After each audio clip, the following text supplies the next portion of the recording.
자, 먼저 18번부터 23번 답 쭉 불러드릴게요. 여러분들 이상한 거 채점하면 안 됩니다. 18번부터 23번 세트가 정지용의 향수랑 이휘일의 저곡전과 팔곡 파트예요. 맨 마지막 작품은 그거 국제시장 파트였던 거. 이상한 데 채점하시면 안 됩니다.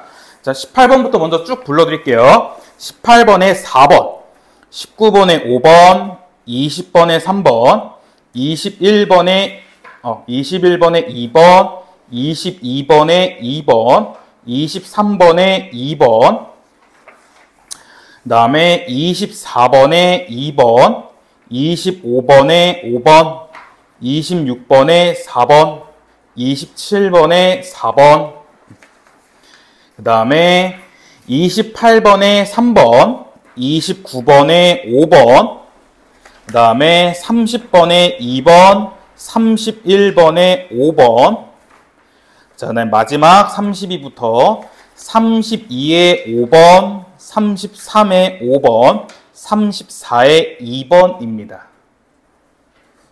자, 17문제 중에 다 맞으신 분? 네, 우리 8월 달에는 다 맞은 걸로 해봅시다. 네, 그렇게 크게 어렵진 않았었습니다. 문학 작품들이 그렇게 크게 어렵지 않았고, 특히 여러분들이 조금 생소할 수 있었던 게 현대소설 파트, 최인호 작가의 타인의 방이라는 작품이 조금 여러분 입장에서는 생소할 수 있었지만 그래도 그렇게 어렵진 않았던 작품이었고요. 네, 그럼 18번부터 23번 이거 간단하게 같이 보도록 할게요. 18번부터 23번 먼저 가작품은 정지용의 향수라는 작품인데, 여러분들 정지용 시인은 기본적으로 알고 계셔야 됩니다. 정지용 시인은 우리 저번 주에 윤동주 시인, 이육사 시인 이렇게 얘기했을 때 각각 스타일이 뚜렷한 시인이 있댔잖아요. 그 중에 대표적인 분이 또 정지용 시인입니다. 정지용 시인도 되게 스타일이 뚜렷하신데, 일단 이분은 대표적인 정형시의 대가세요. 정형시란 거는 형식이 정해져 있다라는 거거든요. 형식이 정해져 있는 시를 쓰시는 분인데, 여기 보시면 첫 번째 연부터 보시면 첫 번째 연 4줄 나와 있고 후렴구 나와 있고, 그 다음 또 두 번째 연은 4줄 나와 있고 후렴구 나와 있고, 이런 식으로 형식이 딱딱딱 정해져 있다 라고 해서 정지용 시에는 형식이 정해져 있는 정형시를 되게 많이 쓰시는 분이고요. 그 다음에 우리 저번 주에도 잠깐 말씀드렸는데, 우리 서정갈래, 그러니까 대표적인 시죠. 시를 서정갈래라는데, 서정갈래를 쓴 이유는 뭐라 했죠? 시를 쓰는 이유가 뭐랬어? 감정과 정서를 전달하기 위해서 시를 쓴 건데, 정지용 시인은 조금 특별한 게 뭐냐면 감정과 정서보다는 그 감정과 정서를 느꼈던 이미지에 좀 집중하시는 분입니다. 그러니까 이분은 감정과 정서를 그리기보다는 이미지, 그 이미지는 우리가 대표적인 심상이라 했었죠. 그러니까 청각적 이미지, 시각적 이미지, 이런 이미지에 좀 집중하시는 분이 대표적인 정지용 시인이에요. 그래서 정지용 시인은 흔히 문학계에서 뭐라 하냐면 그 시를 쓰는데 좀 산수화처럼 시를 쓴다 해요. 그러니까 시를 읽으면 우리가 시를 읽으면서 이 사람이 어떤 감정을 느꼈구나라고 느끼는 게 아니라 이 사람이 느꼈던 그 풍경 혹은 모습이 눈앞에 그려지는 식으로 그리는 게 바로 정지용 시인이거든요. 그래서 이 사람은 향수란 작품인데, 향수란 뜻은 고향을 그리워하는 거죠. 그래서 정지용의 향수란 작품 보시면 고향을 그리워한다는 마음을 막 보여주는 게 아니라 자신이 그리워하는 고향의 모습을 보여줍니다. 그래서 여기서 뭐라 했어? 금빛 게으름 울음이 오는 곳, 그 다음에 아버지는 베개를 돋아 졸고 계시고, 그 다음에 자기가 화살을 써서 화살 찾고 있고, 그 다음에 어린 누이랑 아내는 막 열심히 일하고 있고, 그 다음에 가족끼리 도랑도랑 거리는 곳, 이런 것들이 다 내가 그리워하는 고향이다. 그래서 고향의 모습, 고향의 이미지를 좀 보여주는 게 정지용 시인의 특징입니다. 그래서 여러분들이 만약에 문학 작품을 푸시는데 정지용 시인의 작품이 나왔으면 일단 이 사람은 무조건 형식이 있다 라고 생각하시고, 그 다음 두 번째로는 이 사람은 감정과 정서보다는 어떤 하나의 모습, 장면, 사진, 이미지 이런 거를 떠올린다 라고 생각하시면 좋아요. 그래서 정지용의 향수라는 작품 역시 고향을 그리워하는 감정보다는 자신이 그리워하는 고향의 모습을 보여줬다라고 보시면 좋을 것 같습니다. 그래서 빠르게 첫 번째 연부터 보시면요. 넓은 뻘 동쪽 끝으로 옛 이야기를 지줄대는 실개천이 휘돌아 나간답니다. 네, 실개천이 지금 옛 이야기를 지줄댄대요. 옛 이야기를 지줄대는 건 막 이렇게 말한다는 뜻이거든요. 근데 옛 이야기를 지줄대는 건 사람이 하는 행동인데 실개천은 사람이 아닙니다. 그렇기 때문에 얘는 사람이 아닌 것을 사람처럼 표현한 의나 의인법 체크할 수 있고요. 그 다음에 실개천이 휘돌아 나가는 거는 우리가 눈으로 봐야 알 수 있는 거죠. 그래서 시각적 이미지도 체크할 수 있습니다.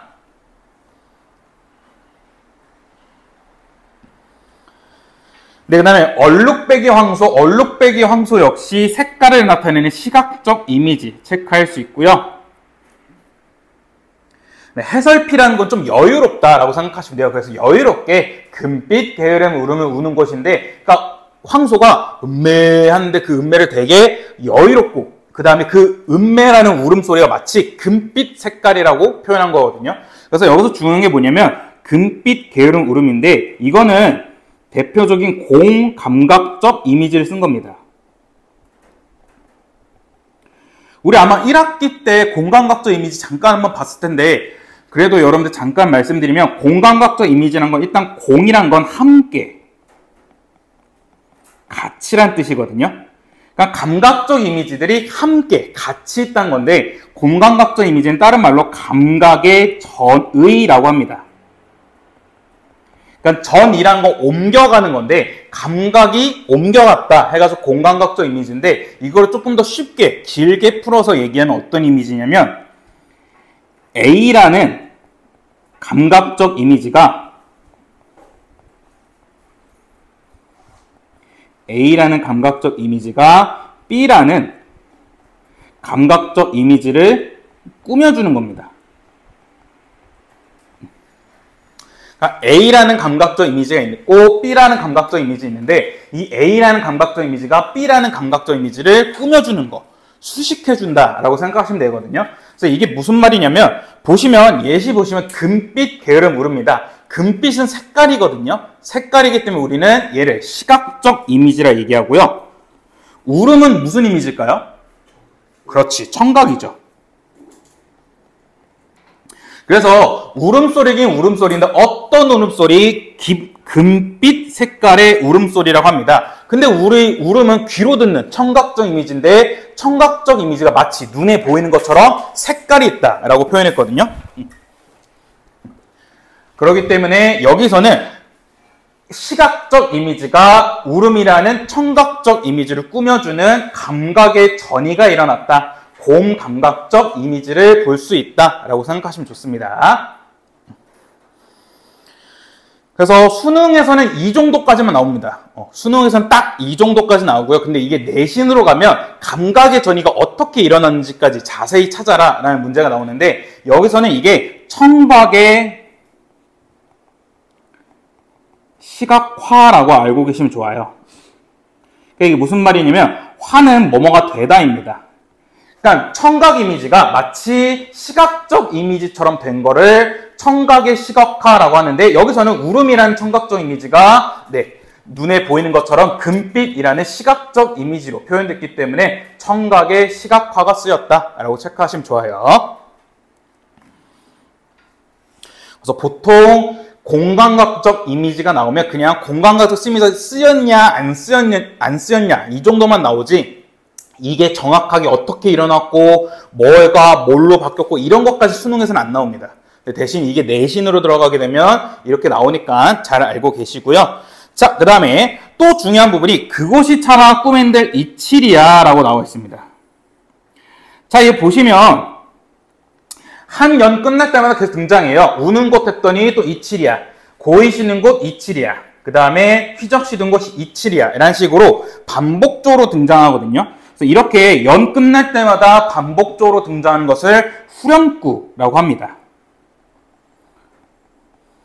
자, 우리 후렴구에 대해서는 충분히 많이 배웠었는데 후렴구의 효과가 뭐였죠? 효과가 총 4가지가 있었죠. 의미 강조, 또 그렇죠. 운율 형성, 또 제일 중요한 2가지 또 후렴구 하면 이 2분은 모를수록 이 3분은 아셔야죠. 자, 연을 구분해 주죠. 제일 첫 번째로. 왜냐면 내용 쭉 나오다가 후렴구 등장하면 아 여기까지가 1연이겠구나. 그 다음에 쭉 얘기 나오다가 후렴구 나오면 아 여기까지가 2연이겠구나. 딱 연을 구분해 주는 효과를 지니고요. 그 다음에 연 끝날 때마다 등장하니까 구조적인 통일성을 느낄 수 있습니다. 그 다음 세 번째로는 의미를 강조하고, 네 번째로는 운율을 형성한다. 이렇게 볼 수 있겠죠. 특히 3, 4번의 효과 같은 경우에는 얘는 반복의 효과죠. 반복이란 것은 똑같거나 유사한 말이 2번 이상 나오는 걸 반복이라고 하는데, 반복을 쓰면 의미를 강조하고 운율을 형성한다 라는 거, 이건 기본적으로 알고 계셔야 됩니다. 그러니까 이거 갖고 그렇게 큰 장난은 치진 않아요, 수능에서. 근데 대신 선지에서 뭐라 나오냐면, 여러분들 밑줄 치고 나서 기억은 후렴구로, 이 후렴구를 통해서 연을 구분한다 혹은 통일성을 느낄 수 있다, 이 정도 나오지 막 이거 갖고 엄청나게 장난치진 않거든요. 가끔씩 여러분들 1, 2학년 모의고사에서는 이걸로 장난치는 문제가 종종 등장하니까 후렴구에 대해서도 잘 알고 계시고요. 자, 그 다음에 2번째 연으로 가시면 질화루의 재가 식어지면 이라고 하는데, 이 질화루라는 게 뭐냐면 질화루가 쉽게 말해서 아궁이 생각하시면 되거든요. 아궁이에 불을 때야 우리나라는 온돌이기 때문에 아궁이에 불을 때야 방이 따뜻해지잖아. 근데 보통 이 아궁이에 불을 언제 뜨냐 했더니 보통 저녁 먹을 때쯤 한대요. 저녁 먹을 때쯤 한 5시, 6시? 그때쯤 이제 저녁 지으면서 아궁이에 불을 띄고, 그 불을 띈 게 시간이 지나서 한 10시, 11시면 그 불이 꺼진대. 너무 오래 나가지고. 그래서 그때 10시, 11시에 또 한 번 불을 또 갈아야 된다 하거든요. 그러니까 지금 여기서 뭐라 하면 아궁이에 불을 넣었다가 5시, 6시에 불을 넣었다가 이제 10시, 11시, 밤 10시, 11시가 돼서 재가 다 식어졌다는 거야. 그러니까 다 불이 꺼졌다는 거니까 여기서 알 수 있는 게 시간적 배경을 알 수 있는 거죠. 시간적 배경은 밤 10시 정도의 늦은 밤인 걸 체크할 수 있고, 그 다음에 저녁에서 늦은 밤이라는 시간의 경과까지 체크할 수 있는 겁니다.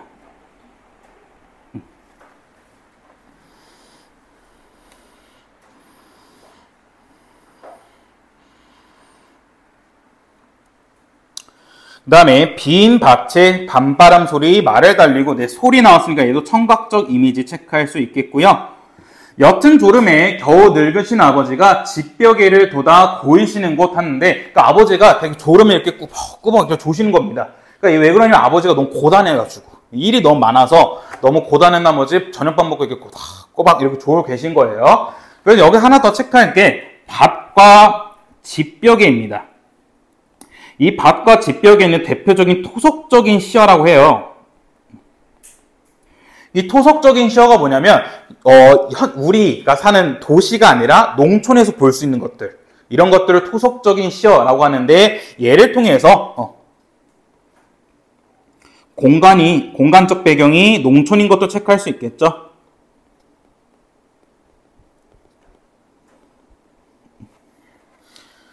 혹시 집벽에가 몰라서 말씀드린, 집벽에는 그겁니다. 집으로 만든 베개.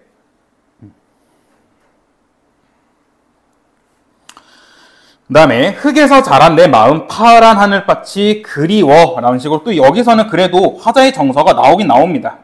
그립긴 그립답니다. 어떤 게 파란 하늘빛이라는 색채요. 색채는 또 다른 말로 시각적 이미지 체크할 수 있고요. 파란 하늘빛이 그립다. 함부로 쏜 화살을 찾으려 풀섭 이슬에 한추름 휘적시던 곳 하는데, 이게 무슨 말이냐면, 여러분도 혹시 어렸을 때 그 비비탄 총 갖고 놀으셨나요? 그 비비탄 총, 이게 다른 반에서도 얘기했더니 애들이 되게 몹시 우리를 가난하게 생각했는데, 비비탄 총을 쏘면 너네 어떻게 했어? 비비탄 총을 막 쏘고 나서 그 비비탄 총을 다시 주웠어? 알을? 버리고 갔어? 다 뭐 잘 사는 애들도 있고 나 같은 애들도 있는데, 저는 다 주웠거든요. 저희는. 왜냐면 이렇게 놀이터에서 막 빵빵빵 땅 쏜 다음에 그걸 이제 다 끝나고 나서 놀이터에 이렇게 흙에 뒤적이면서 다 하나하나 주웠거든. 준 다음에 그거를 이제 수도가 가서 씻고, 그다음에 집에 가서 말리고, 그리고 다시 썼어 그거를. 이게 막 심하게 반쪽 이상 깨지지 않는 이상은 우리 그냥 다 썼거든 그거를. 왜냐면 비비탄 알이 비쌌어 그때. 왜냐면 제가 초등학교 때 용돈이 일주일에 1,000원이었거든요. 아니 그때 당시 1,000원은 지금의 1,000원과 몹시 다릅니다. 왜냐면 그때 1,000원은 문방구 가면 제일 비싼 간식이 200원이었어. 그래서 어떤 애가 200원짜리 뭐 먹는다? 와, 이 새끼 세뱃돈 받았냐? 막 이런 소리 했었거든. 뭐 그렇다고 해서 너네랑 나랑 그렇게 큰 차이를 갖고 있는 거 아니야? 우리 그랬던 거지. 근데 지금으로 따지면 얼마예요? 1,000원이 지금으로 따지면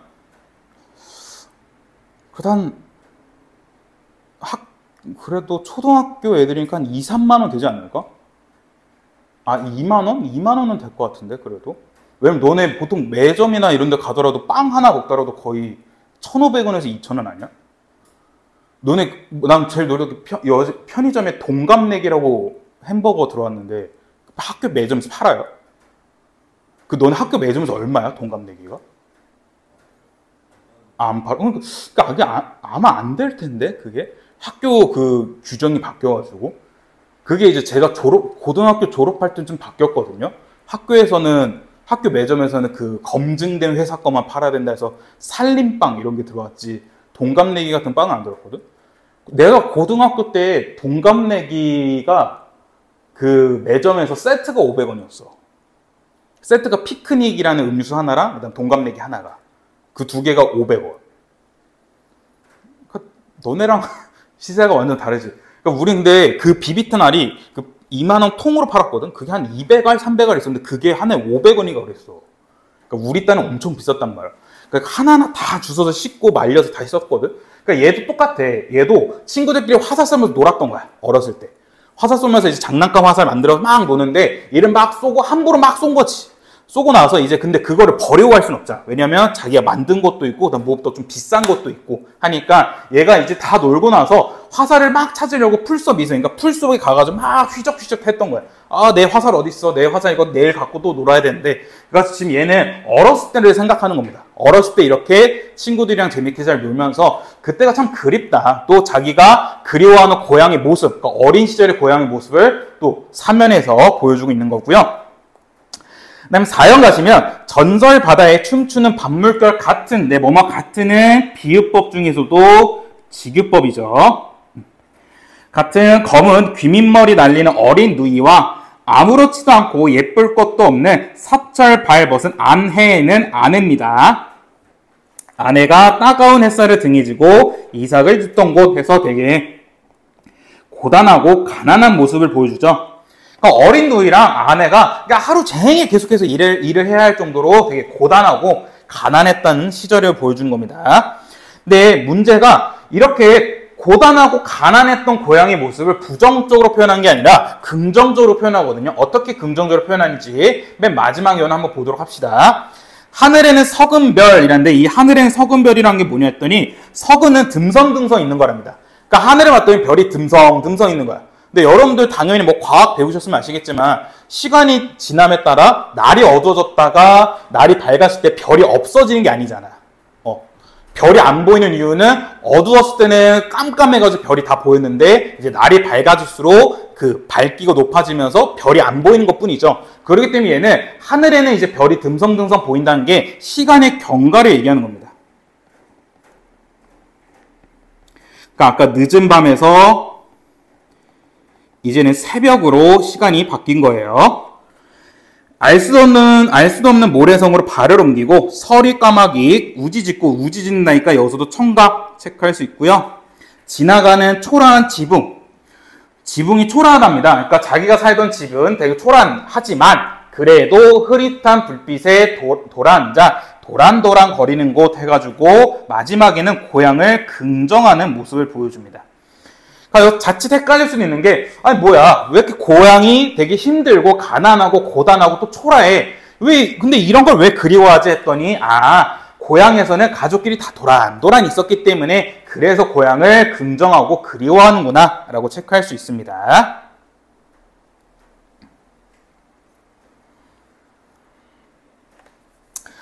자, 그 다음에 옆에 나 작품 같은 경우는 뭐 그렇게 이게 말이 조금 이래서 그런 거지 막상 보면 그렇게 큰 내용이 많지는 않았었습니다. 그냥 농촌과 계절에 대한 모습 정도 보여줬고 전형적인 딱 농촌에 대한 모습이었어요. 속세 싫고 난 농촌 좋아 이런 식으로 얘기했기 때문에 그래서 이휘일의 저곡전과 팔곡 같은 경우에는 농촌의 모습을 계절별로 나타냈습니다. 그래서 여러분들 이 정도는 그냥 체크해두고 가세요.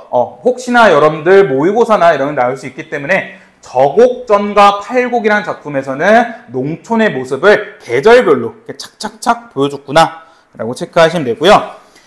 한번 보시면 좀 그래도 몇 가지 중요한 부분이 있어서 빨리 보시면 1수부터 보시면 세상에 버린 몸, 그러니까 세상에 버린 몸이란 게 세상이 날 진짜 버린 게 아니라 자기가 속세를 떠났다는 거죠.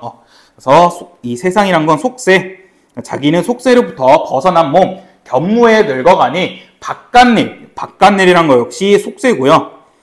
속세는 내가 모르고 하는 일이 무슨 일이겠느냐? 이 중에 우국성심이란 거는 우국충정으로 춤과 관련된 거고요. 그래서 이 중에 우국성심은 연풍을 원하로라라고 했는데, 자 여기서 퀴즈. 이때 이 뜻은 뭘까요? 원하노라가 뭐야? 우리말로 바꾸면 뭐야? 지금 현대어로 바꾸면 원하노라. 이건 해석하고 갔어야 되는 거 아니야? 원하노라. 이게 지금 우리말로 바꾸면 뭐야? 그 해석을 안 하고 넘어왔던 거야? 여기서 여러분들 이 원이라는 한자는 꼭 알고 계셔야 돼요. 이 원이라는 한자는 뭐냐면 우리말로 지금 원하다야. 혹은 소망하다.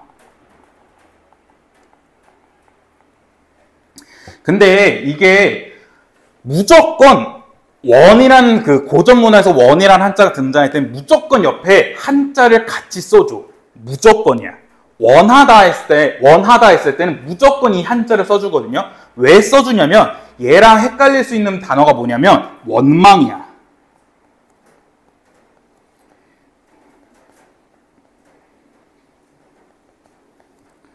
얘는 원망하다야. 그러니까 고전 문학 볼 때 고전 문학은 이 원망하다에 대해 원망하다와 원하다, 소망하다 할 때 다 그냥 원하다라고 썼거든요. 그래가지고 얘를 봤을 때 이게 원하다인지 아니면 원망하다인지를 헷갈려. 그렇기 때문에 무조건 고전 문학에서는 옆에 한자를 써줍니다. 이게 원망하다의 원이다 혹은 원하다, 소망하다의 원이다 라고 하는데 솔직히 둘 중 한자 중에 이건 외워야 되거든요. 근데 그나마 외우기 쉬운 게 바로 원망하다예요. 원망하다 한자 보면 뭐 있어? 마음 심자 있잖아. 그러니까 마음과 관련된 원이 있으면 얘는 감정과 관련된 원망이구나 라고 생각하시면 좋습니다. 그래서 여러분들 이건 꼭 알고 계셔야 돼요. 원망하다 혹은 원하다 얘는. 그래서 여기서 연풍을 원한대. 이때 연풍은 뭐야? 연풍. 그래, 풍년이야. 이거 진짜 간단히 생각하면 돼. 이게 농촌과 관련된 건데 만약에 연풍이 뭔지 모르겠다? 한자 순서만 바꿔봐. 그냥 풍년이야. 그래서 풍년을 원하고 있대. 소망하고 있대. 그다음 이수, 봄으로 가시면 농부가 와서 나한테 말을 하는데 봄이 왔으니까 밭에 가자. 앞집에 소보 잡고 뒷집에 따보를 잡고 두어라. 내 집부터 하랴. 남의 집 것부터 하니까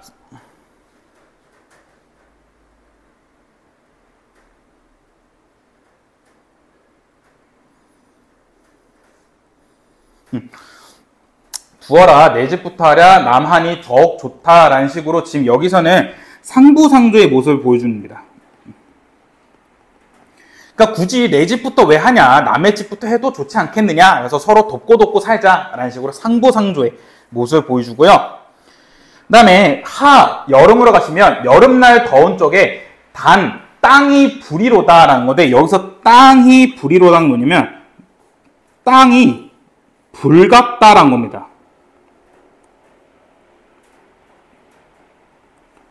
그러니까 우리 너무 더운 날에 아스팔트 보면 아스팔트 이게 자세히 보면 이게 이글이글 뭐 익어가는 거 같잖아. 지금 얘 똑같이 표현한 겁니다. 땅이 마치 불 같다는 거야. 그래서 여기서도 비유법을 써서 은유를 하고 있는 겁니다. 마치 너무 더워서 땅이 불 같아. 그래서 받고랑 내자 하니 땀이 흘러서 땅에 듣네인데, 이때 듣네는 뭐냐면 듣다인데, 고전시가에서 듣다는 떨어지다의 의미도 있습니다. 그러니까 듣다는 listen, 귀로 듣는 것도 있지만 땅으로 떨어지다 뜻도 갖고 있거든요. 그래서 땀이 흘러서 땅으로 떨어져니 라고 얘기하는 거고,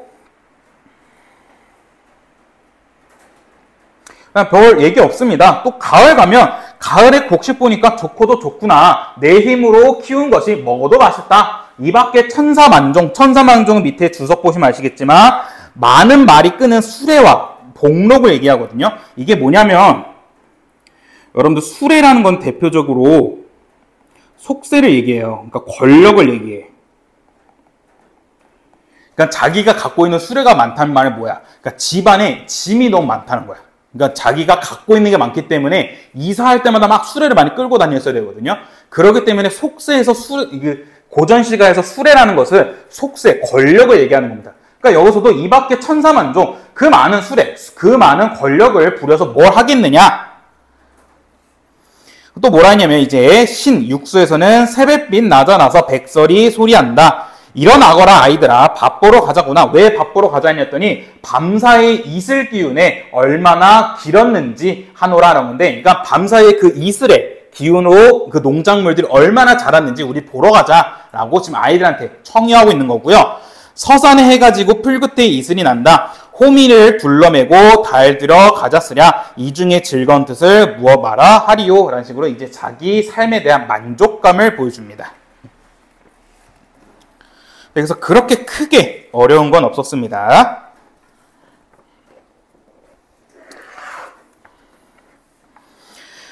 네, 그래서 18번부터 23번은 빠르게 답만 체크하고 이따가 여러분들 오답 같이 볼 때 따로 질문 받는 걸로 할게요. 자, 18번의 답은 4번이었는데, 가의 사면과 육수에서는 모두 의인화를 통해 자연물을 예찬하고 있다 했는데, 일단 사면만 보더라도 사면이 파란 하늘빛이 그립다 그 내용이었는데, 여기서 의인화 없었죠. 자연물 예찬하는 것도 없었고요. 그 다음에 19번의 답은 5번이었는데, 얘도 보시면 가에 화된 특정 인물들이 바로 아버지, 그 다음에 누이, 아내 모습을 떠올리고 있고요. 나의 화전 대상을 지칭하여, 이때 대상 지칭한 건 아이들이었죠. 아이들을 지칭하여 자신이 바라는 행동, 그러니까 밥 보러 가자라고 얘기하고 있습니다. 그다음 20번에는 답이 3번이었는데, 얘는 나다가 왜 틀렸는지만 보고 갈게요. 나다가 틀린 이유가 뭐냐면 밝음과 어둠을 대비했다는데, 가에서는 밝음과 어둠을 대비한 게 없었습니다. 그 다음에 3번은 조금 치사했던 문제예요. 얘는 하늘빛과 풀섭에 색채어가 있다 하거든요. 근데 하늘빛에는 색채어가 있었어. 파란 하늘빛으로. 근데 풀섭에는 색채어가 없었습니다.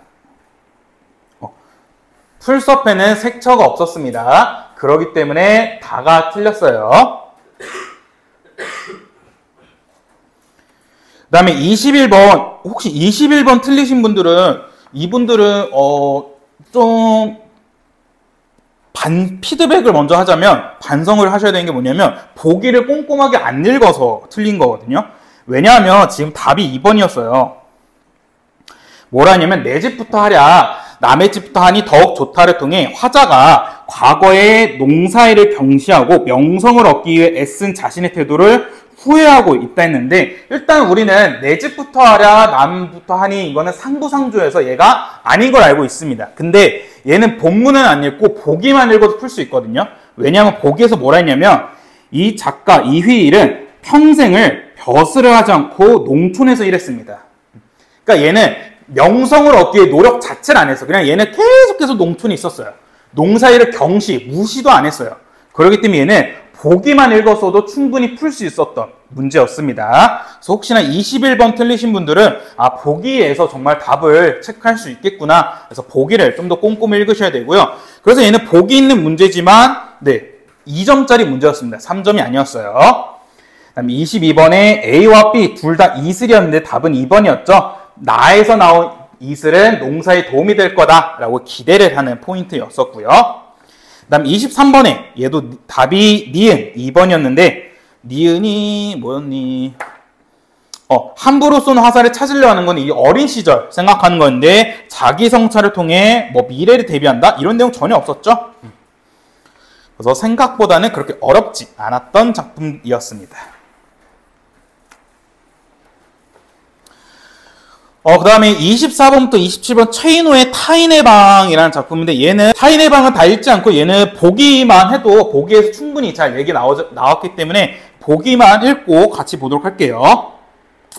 보기 보시면 환상이란 현실에서 구현될 수 없는 것에 대한 상상을 가리킨다. 타인의 방에서 환상은 상식에 기반한 체험을 넘어서는 이질적인 감각과 생경한 풍경을 제시하는 장치로 활용된다. 명암에 대비 생물의 가변적 양태, 생물과 무생물의 경계 소멸 등이 빚어내는 상황에 처한 인물은 인간과 인물이 만들어낸 사물들 사이에서 위계 질서 변화를 인식하지 못한다.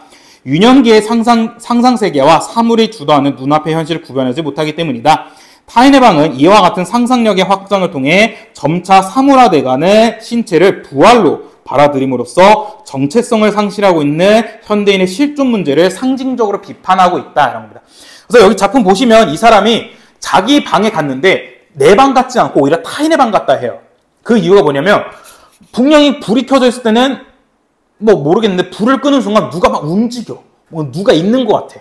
하고 뭔가 바스락바스락 소리 듣고 뭔가 걔네들이 날 덮칠 것 같아.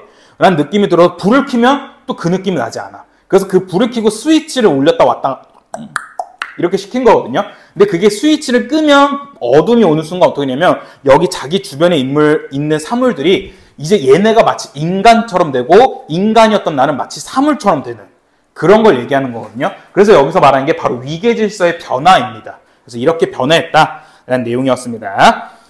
그래서 빠르게 얘도 답만 체크하시면 24번의 답은 2번이었는데 인물이 지각하고 있는 상황에 대한 묘사를 잘 보여주고 있고요. 25번에 답은 5번이었는데 물건의 행위를 관찰한 그는 자신의 방에서 벗어나지 않으려는 태도를 보여주거든요. 아닙니다. 얘 끊임없이 계속해서 벗어나려 했어요. 막 벗어나고 싶었는데 그 벗어나지 못했다라고 나오고 있고요. 그다음에 26번 스위치에 대한 설명인데 이 스위치는 키면 애들이 안 움직이고 끄면 애들이 움직이는 그런 거였는데 답은 4번이었죠. 스위치를 넣은 상태에서 그는 사물들의 세계에 편입되려는 자신의 의지를 발견한다는 건데 스위치를 넣으면 불이 켜집니다. 불이 켜지면 그 사물들과 나의 관계는 뚜렷하게 있었거든요. 위계질서가 바뀌지 않았거든요. 오히려 스위치를 뺀 상태에서 그는 사물들의 세계에 편입되려는 자신의 의지를 체크할 수 있었고요. 그 다음에 27번의 답은 4번이었는데 사물들이 보여주는 이질적 감각으로 인해 황홀해하는 그의 모습을 공범자가 되고 싶어하는 것으로 간주함으로써 유년기의 상상세계와 현실을 구별하려는 현대인의 삶의 태도를 비판적으로 보고 있다는데 얘도 보기만 보면 알 수 있었거든요. 보기에서 뭐라 했냐면 유년기의 상상세계와 현실을 구별 못하기 때문에 이런 일이 일어난다 했어요. 구별하지 못하기 때문에 점차 정체성을 상실하고 있는 현대인의 실존 문제를 상징적으로 비판한다 했기 때문에 얘는 이 구별이 틀렸죠. 그래서 여러분들 보기가 있는 문제는 웬만하면 보기에서 또 해결이 되니까 보기 꼼꼼하게 읽고 가셔야 됩니다.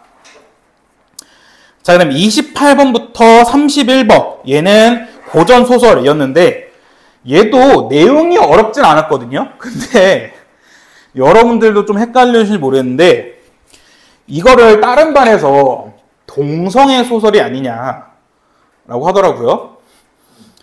제가 미리 말씀드리지만 고전 소설에서는 동성애가 절대 없습니다. 말이 안 돼요. 왜냐면 고전 소설은 유교 사회였어요. 유교 사회에서 동성애는 말이 안 돼. 그러니까 이게 왜 헷갈렸냐면 앞부분의 줄거리에서 애들이 이상해진 거야. 앞부분의 줄거리에서 뭐라 했냐면 윤현의 아들 지경은 참판 최호일의 집에 머물다가 그에 따른 연하와 사랑에 빠지게 됩니다. 근데 이후 장원급제를 한 지경에게 희양군이 청혼을 한답니다. 근데 희양군이 누구냐면 희양군은 임금의 동생이야. 그래서 이때 조선시대 때는 군은 보통 남자거든요. 그러니까 애들이 여기서 멈춘 거야.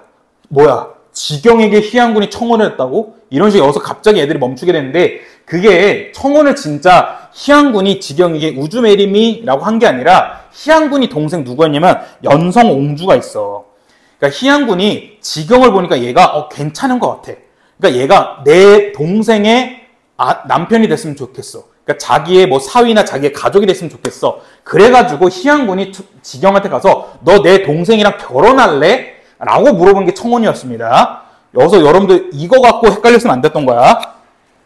근데 이제 희양군이 이걸 거절하고 지경이 거절하고 희양군은 임금에게 지경을 연성옹주의 부마로 택할 것을 청한다라는 내용이었습니다. 그래서 이거는 그렇게 크게 어렵지 않았고요.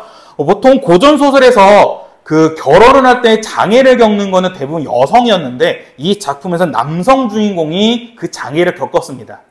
그러니까 보통 고전 소설에서는 여자가 신분 차이나 혹은 어떤 이유로 해서 여자가 고난, 장애를 겪고 나서 이를 이겨내는 모습을 보여줬던 게 고전 소설의 특징이었는데 여기서는 남자 주인공이 결혼할 때 장애, 고난을 겪었어요.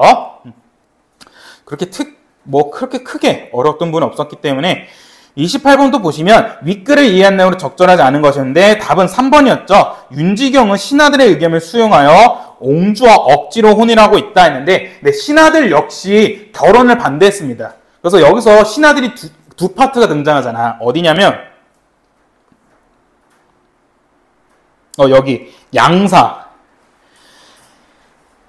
이제 사헌부랑 사간원을 얘기하는 건데 얘네가 뭐라 하냐면 신등이 드싸운데 윤지경이 최호일의 사위로 부르나이다. 그러니까 윤지경은 최호일의 사위, 그러니까 최호일의 딸과 결혼했던 걸로 알려져 있다. 혼인이란 것은 왕법의 위험이 오나 양가와 상의를 해야 되고 유년의 부자를 가두시며 퇴차하라 하신 거는 옳지 않다라는 거야. 그러니까 결혼을 강제하는 건 안 된다는 거야. 왜냐면 윤지경은 이미 최호일의 딸과 결혼했기 때문에 이거를 억지로 바꾸면 안 된다 했더니 왕이 뭐라 해? 양사를 파직해.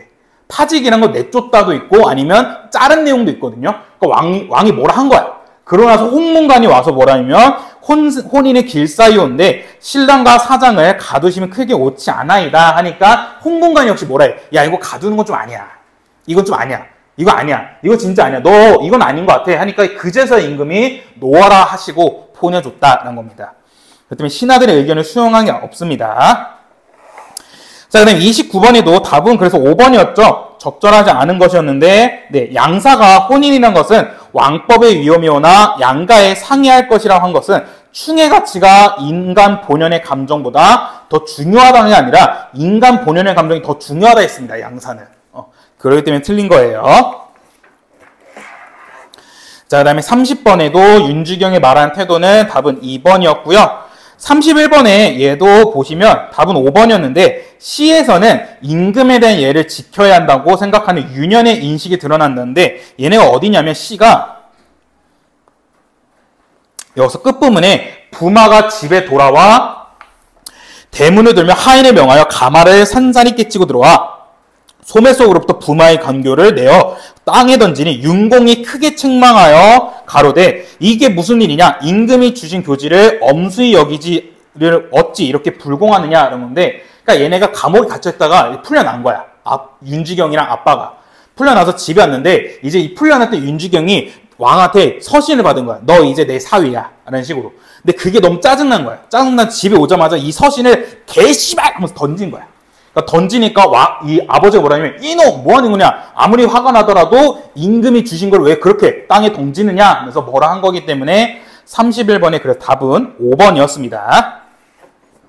여러분들 모의고사는 푸는 것도 되게 중요한데 진짜 오답을 엄청 꼼꼼하게 하시는 게 좋습니다. 그러니까 모의고사를 많이 푸는, 지금 여러분들은 모의고사를 많이 푸는 것보다는 여러분들 모의고사 하나 풀더라도 되게 꼼꼼하게 공부하시는 게 좋거든요. 그러니까 제가 모의고사는 제가 저번 주에는 아마 시간이 없어서 말씀을 못 드렸는데 이 모의고사 나눠드린 거는 여러분들 70분 안에 푸시면 되고요. 그러니까 우리가 45문제니까 화법과 작문, 문법까지 합해서 총 45문제를 70분 안에 커트를 했는데 여러분들은 지금 독서랑 문학 34문제일 거예요. 34문제만 먼저 70분 안에 커트하시는 걸 목표로 잡고요. 그때도 말씀드렸던 것처럼 여러분들 제가 여러분들 이거 풀어와서 물어보는데 뭐 2번을 맞았어. 2번을 맞았는데 2번이 왜 정답이야? 여러분들이 그냥 가장 그나마 적절한 거 고려 찾았어요 했을 때 내가 그럼 이거 틀렸어 이렇게 체크하지 않습니다. 맞으면 맞은 거예요. 대신 여러분들 오답할 때 왜 2번이 적절하지 않았고 나머지는 왜 적절한지를 꼼꼼하게 공부하시는 게 진짜 모의고사에 좋습니다. 그러니까 여러분들 제가 그때 말씀드렸던 것처럼 문제 푸실 때 적절한 걸 찾아라. 그나마 가장 적절한 거 찾으시면 되고요. 적절하지 않은 거 찾아라. 그나마 가장 적절하지 않은 거 찾으시면 됩니다. 괜히 여러분들 모의고사 푸시면서 3번이 적절하지 않은 것 같은데 근데 5번이 찜찜해. 그때 그냥 3번 체크하고 가세요. 굳이 왜 5번이 왜 찜찜한지 계속 생각하지 마. 그러니까 그렇게 하시고 나서 오답 정리하실 때 그렇게 해야 되는 겁니다. 그래서 여러분들 오답 첫 번째 보시면 맨 첫 번째 장에는 예시문을 제가 이렇게 넣어놨어요. 예시문 넣어놔서 여러분들 학교랑 학년 이름 공부 날짜는 뭐 쓰냐면 여러분들 이 모의고사 풀거나 아니면 오답 정리했던 날짜를 쓰시면 됩니다. 하고 그다음 모의고사 옆에 모의고사 점수 파트에 모의고사 옆에 여기는 모의고사 이름 쓰시면 되는데 오늘 저번 주에 나눠드린 건 여기 써있듯이 이투스 모의고사예요. 이투스 사설 모의고사였고요. 나 점수는 문학이랑 독서 각각 따로 쓰시면 됩니다. 문학 몇 점, 독서 몇 점 이렇게 쓰시고 그 다음에 오답 확인에는 각각 파트별로 어디 몇 문제 틀렸는지 현대시 파트에서 몇 문제, 고전시가 몇 문제 이렇게 하시면 되고요. 그 다음에 이제 여기 밑에 학습 내용이 되게 중요한데 여러분들이 푸실 이제 오답 정리하실 때 만약 너네들이 5번을 틀렸어. 5번을 틀렸으면 일단 이 5번이 왜 틀렸는지 너네가 생각해 봐야 돼. 이게 너네가 생각하기에 진짜 단순 실수였는지 혹은 아니면 너네가 그냥 5번에 있는 지문, 본문 자체를 아예 못했어. 그럴 경우에는 본문 혹은 작품 이해 부족에 체크하시면 되고요. 그게 아니라 만약에 너네들이 선지에 헷갈렸어. 2번도 맞는 것 같고 3번 맞는 것 같고 1번도 맞는 것 같고 헷갈리네. 이랬을 때는 선지 이해 부족 하시면 되고요. 그 다음에 고난이도에 뭘 체크하라는 거면 아예 정말 너네 터치조차 못했을 때 이게 진짜 무슨 소린지 조차를 몰랐을 때 고난이도에 체크하시면 됩니다. 하시고 나서 첫 번째 정답의 근거에는 5번의 답이 4번인데 4번이 정답인 근거를 우리가 어디서 찾아볼 수 있는지 몇 번째 문단 몇 번째 줄에서 이렇게 나와 있다 라고 체크를 하셔야 되고요. 그 다음에 너네들이 오답으로 체크한 3번이 왜 적절하지 않은지 이것도 체크를 하셔야 되고 이 밑에 피드백은 비우시면 됩니다. 피드백은 너네들이 다음 주에 이거 갖고 오면 내가 여기 각각 한 문제별로 피드백을 써줄 거야. 피드백을 써줄 거고요. 그래서 이렇게 하시면 되고 9번 같은 경우에는 어휘 문제예요. 어휘 문제는 오답의 근거나 이런 거 쓰실 필요 없고요. 어휘 문제니까 너네들이 선지를 이해 못한 거니까 선지 이해 부족하고 그 다음에 9번에 5번이 정답, 1번이 정답이었는데 1번이 왜 정답인지 각각 단어 뜻 정리한 식으로 이거 웬만하면 꼼꼼하게 하세요. 이거 다음 주에 갖고 왔는데 너네가 봤는데 진짜 대충대충 되어 있거나 아니면 너네 이럴 수 있어. 4번이 정답인 이유 그냥 그렇다 한다. 본문에 있다. 이런 식으로 대충 쓰면 다시 쓰라 할 거야. 근데 다시 쓰는 경우는 그냥 집에 가서 다 쓰라는 게 아니라 1시에 남아서 다시 쓰라 할 거야 여기서. 하시고요. 이거는 스캔해서 너네 학부모님께도 보내드릴 겁니다. 학부모님께도 보내드려서 이번에 모의고사 이렇게 봤는데 모의고사 이렇게 됐다. 그래서 이거를 확인용으로 보내드릴 거고 이거를 모아가지고 너네 8월 말에는 이걸 바탕으로 또 상담도 할 거야. 모의고사를. 너네한테 쫙 보여줄 거야. 그래서 이거 쫙 정리해서 제가 그 그래프로 정리할 거거든요. 그래프로 정리해가지고 그럼 보여 너네가 보면 뭐 알았다니 기쁘네요.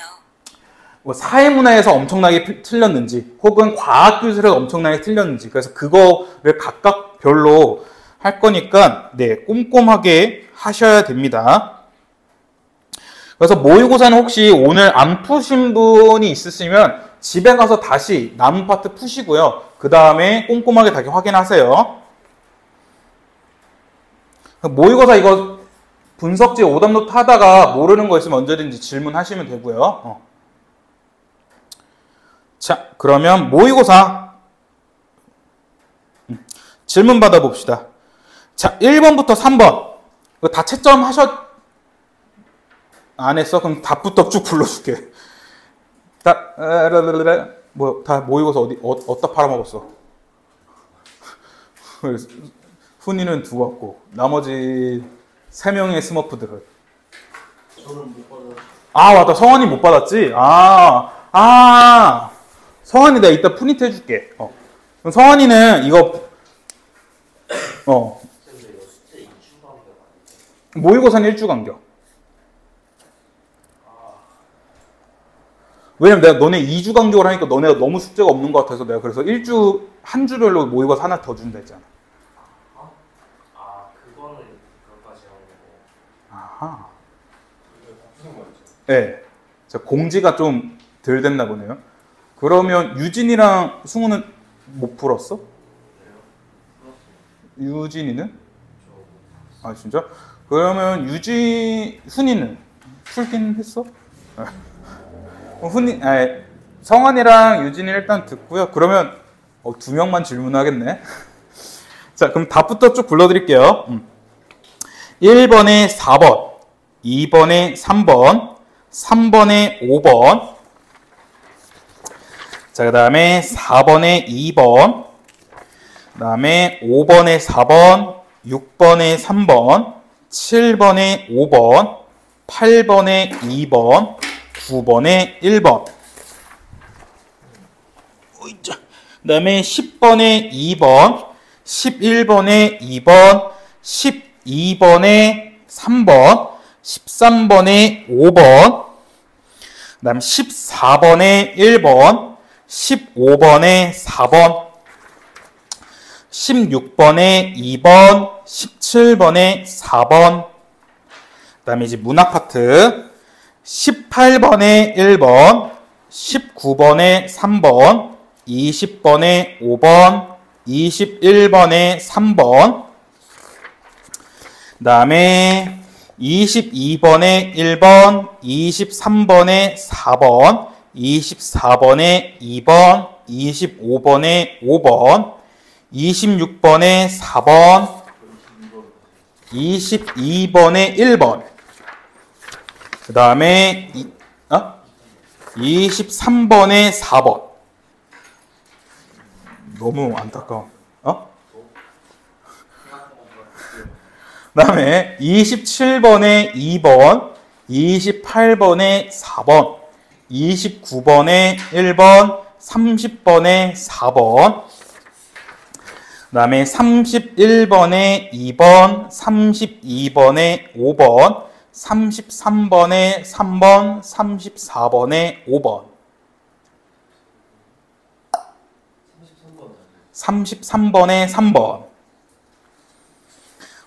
조금 어려웠을 겁니다. 여러분들, 왜냐면, 이게, 여러분도 겁주는 건 아니고요. 딱 고3 애들 적정한 난이도입니다.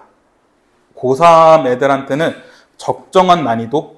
이게 뭐 불수능도 아니고요. 이건 진짜 그냥 뭐, 오히려 난이도를 따지면 중하? 조금 쉬운 편에 가까운 중간이었습니다. 좀 개 같죠? 보시면. 그러니까 이게 여러분들이 고3 때는 이렇게 대부분 이렇게 나올 겁니다. 근데 저번에도 말씀드렸던 것처럼 우리가 여러분들 고등학교 1학년인데 왜 고3 걸로 하냐? 확실하게 여러분들 고3 걸로 보시다가 고1 거 보시면 너무 쉽습니다. 체감이 확 되는 게 고1과 고3이에요. 그러니까 고2랑 고3 혹은 고1, 고2는 그렇게 큰 체감이 되진 않아요. 근데 대신 고등학교 1학년 여러분들이 고3 거 공부하시다가 고등학교 1학년 모의고사 보시면 뭐야? 왜 이렇게 쉬워? 오히려 좀 빨리 푸는 식으로 좀 더 될 수 있으니까 그거 생각하시고 하시면 되고요. 여기서는 다 틀려도 됩니다, 이거. 뭐 34문제 지금 고3 건데 다 틀려도 되지. 너네 어차피 수능 해봤자 아직 2년이나 남았는데. 응? 그쵸. 근데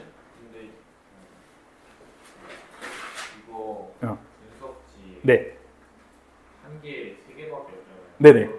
만약 10개를 틀리면 4장을 써야 돼요. 그쵸. 그래서 보시면 분석지 보시면 여기 첫 번째 장에는 이렇게 3개가 있는데 두 번째 장부터는 4개가 있습니다.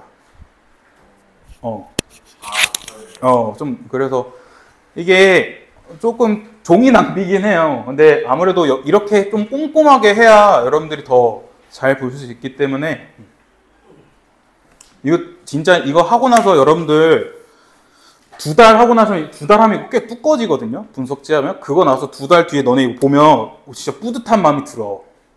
진짜 열심히 했구나 내가 그래도 여름방학 때. 이게 딱 눈에 보이기 때문에. 자, 그러면 1번부터 3번 지문부터 질문.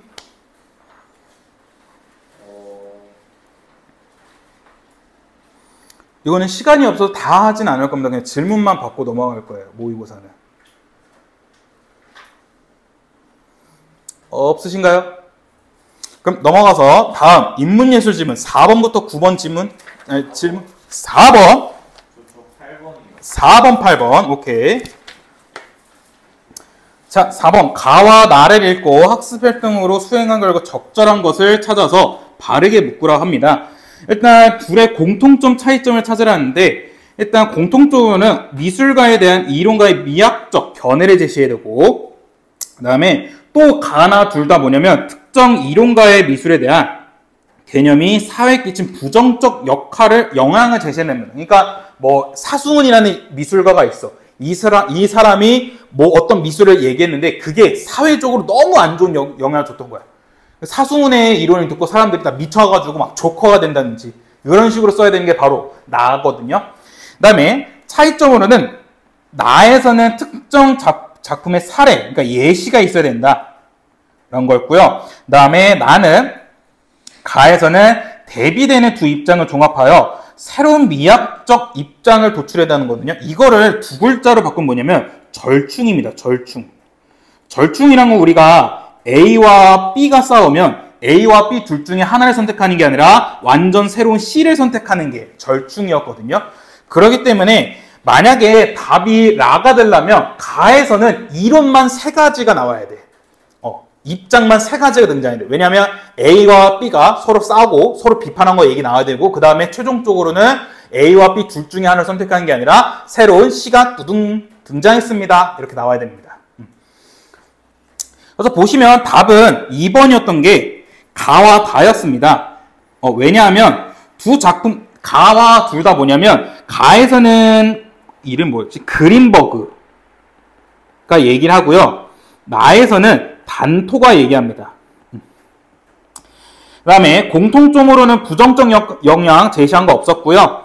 그 다음에 나에서는 특정 작품의 예시를 보여준 게 뭐였냐면 앤디 워홀.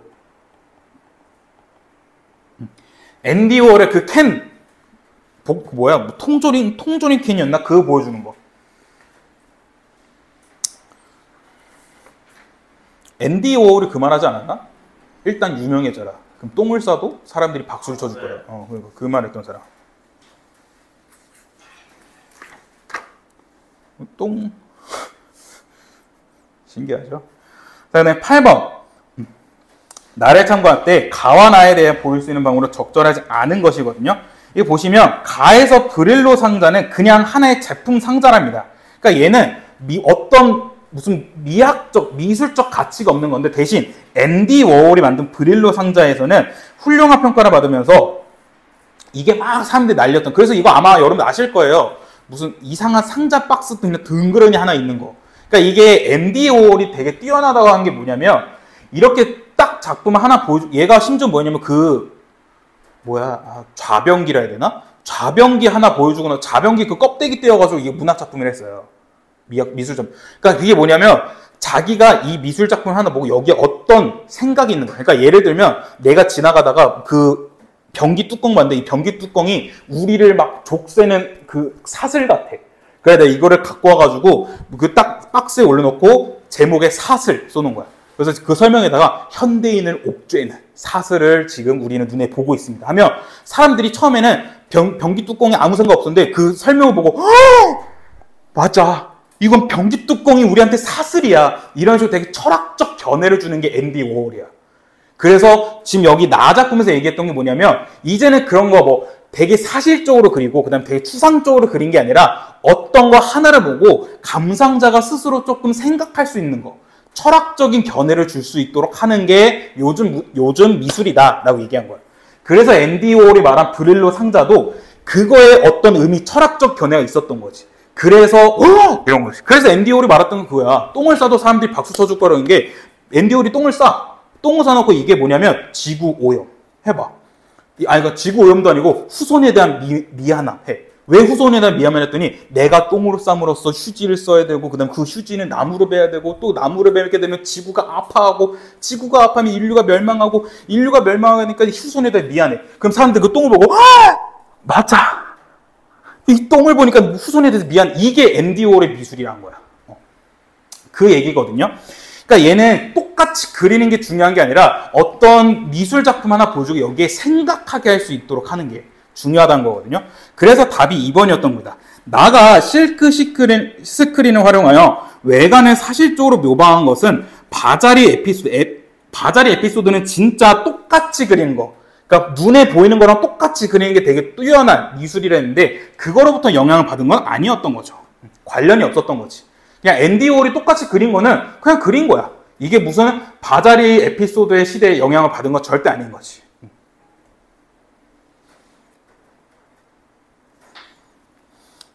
그래서 저는 전시회 가는 걸 되게 싫어합니다. 왜 가는지 모르겠어. 최근에 6월 달에 그 현대미술관 가가지고 무슨 예술 작품 보는데 그 예술 작품이 이해할 수 없어. 어떤 사람이 AI로서 자기가 어떤 게임에 들어간 거야. 근데 게임에 들어가서 그냥 메이플 스토리처럼 껑충 점프하는 밖에 없어. 하고 그냥 지나가다 개구리 사진 찍고. 근데 그게 뭐냐면 그게 현대인의 삶이래. 그러니까 그거 보고 그걸 제가 30분 동안 봤거든요. 30분 동안 이게 이해를 하기 위해서도 보는데 도저히 이해 안 가가지고 이게 뭔 소리지? 하고 옆 같이 간 애한테도 물어봤는데 자기도 무슨 소리인지 모르겠다고. 다 그렇습니다. 그래서 여러분들 이거를 이거와 또 관련 있는 게 그거잖아. 애플 디자인. 애플 스티븐 잡스가 되게 꿈꿨던 디자인이 그거잖아. 그 완전 단순한 거, 깔끔한 거. 그래서 지금 아이폰 그 3, 4 그 디자인 보면 별거 아닌 것 같은데 그때는 진짜 센세이션했거든요. 그때 당시에 나온 핸드폰이랑 같이 보면 진짜 디자인이 차원이 달라. 그게 이제 미술이다라는 겁니다. 개소리예요. 자, 10번부터 13번 위협 소구입니다. 위협 소구는 여러분들 좀 생소할 수 있었던 게 이게 올해 고3 수능 특강에 나왔던 지문이에요. 그래서 여러분들 이거는 진짜 EBS 연계 막 뉴스나 사람들이 말하는 EBS 연계 이런 거구나 라고 생각하시면 되는데 지문은 완전 다릅니다. EBS 그 수능 특강에서는 위협 소구가 무엇인지에 대해서만 설명해 줬는데 여기서는 위협 소구에 대해서 좀 자세히 하나하나 얘기를 해줬거든요. 그러니까 위협 소구라는 게 그겁니다. 여기 나왔던 것은 담배 여러분 편의점 가시면 담배 그 깝에 폐암 사진 있고 이러잖아. 그런 것들이야. 그래서 그런 걸 봄으로써 담배 피우면 안 되겠다. 혹은 음주운전도 자기가 잡게 된 게 이렇게 잡고 있다가 핸들이 빙빙빙 돌면서 이게 그 자기 부조 사진 이렇게 되는 거. 그렇게 되는 게 위협 소구 관련됩니다. 10번부터 13번 질문. 이건 그렇게 내용이 어렵진 않았어요. 없어? 브라보. 자, 그다음 14번부터 17번 과학기술 질문이었는데 이게 말이 조금 어려웠지 내용 자체는 그렇게 어렵진 않았고요. 15번이 아마 조금 까다로울 수 있었는데 그거 말고는 어려운 게 없었거든요. 14번부터 17번 질문. 15, 17. 승우는? 저도 15랑 고민하지만 틀린 거냐, 다시 질문해. 15, 17? 네. 일단 15번부터 보시면 윗글을 읽고 추론할 수 있는 내용으로 적절하지 않은 것을 찾아라 라고 하거든요. 얘는 답이 4번이었는데 기능 반응 분석에 따르면 개체당 포식률은 피식자 밀도가 포식 효율에 따라 어떻게 달라지냐에 따라 결정되는 것이구나. 근데 이게 여러분들 저는 개인적으로 이 문제 풀면서 좀 수학을 잘하면 풀 수 있는 문제라 생각했거든요. 그러니까 이게 무슨 말이냐면 지금 어느 이론간에 개체당 포식률은 뭐냐면 개체당 포식은 Y축이야. 그 다음에 필시적 물도는 이게 X축이고 그 다음에 이 기울기 이가 바로 뭐였어? 포식 효율이었거든요.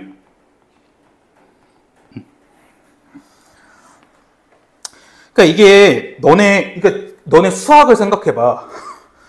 야, X축이랑 Y축에 따라서 이 기울기가 달라지지 X축이랑 기울기에 따라서 Y축이 달라진 건 아니잖아. 그래서 답이 4번이야. 이게 지금 무슨 말이냐면 개체당 포식률 Y축이 피식자 밀도 X축이 이 기울기에 따라 달라진대. 그러면 얘도 달라진다는 거야. 근데 그 말이 아니지. 오히려 포식률은 뭐야? 포식률을 이거를 너네 기울기 구할 때 어떻게 구해?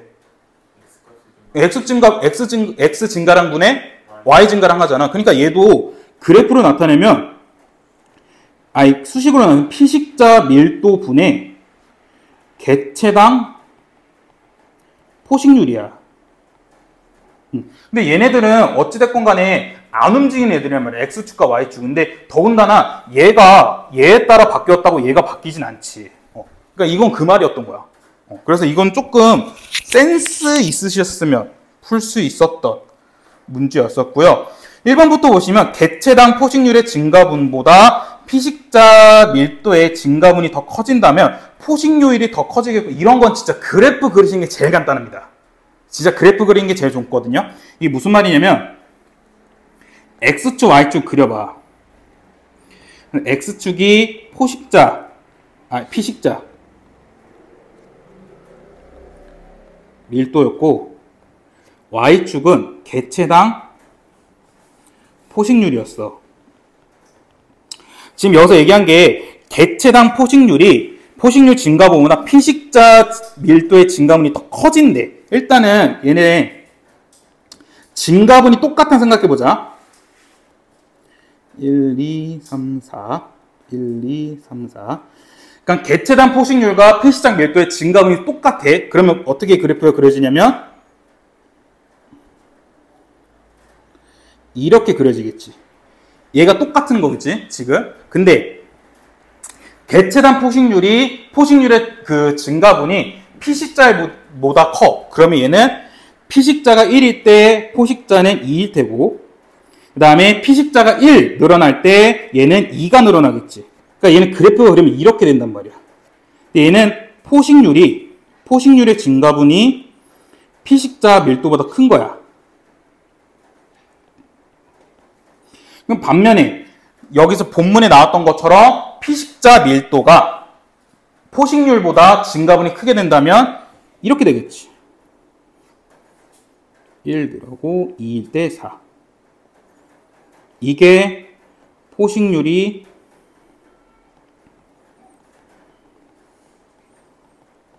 이렇게. 너네 수학할 때 파란 선이랑 빨간 선 중에 기울기 큰 건 뭐야?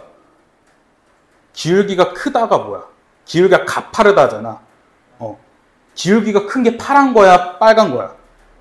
파란 거잖아. 그러니까 얘는 포식률이 더 크지. 얘는 포식률이 작은 거고. 그러니까 피식자 밀도의 증가분이 포식률 증가분보다 클 경우에는 포식률이 더 낮아지는 게 맞지.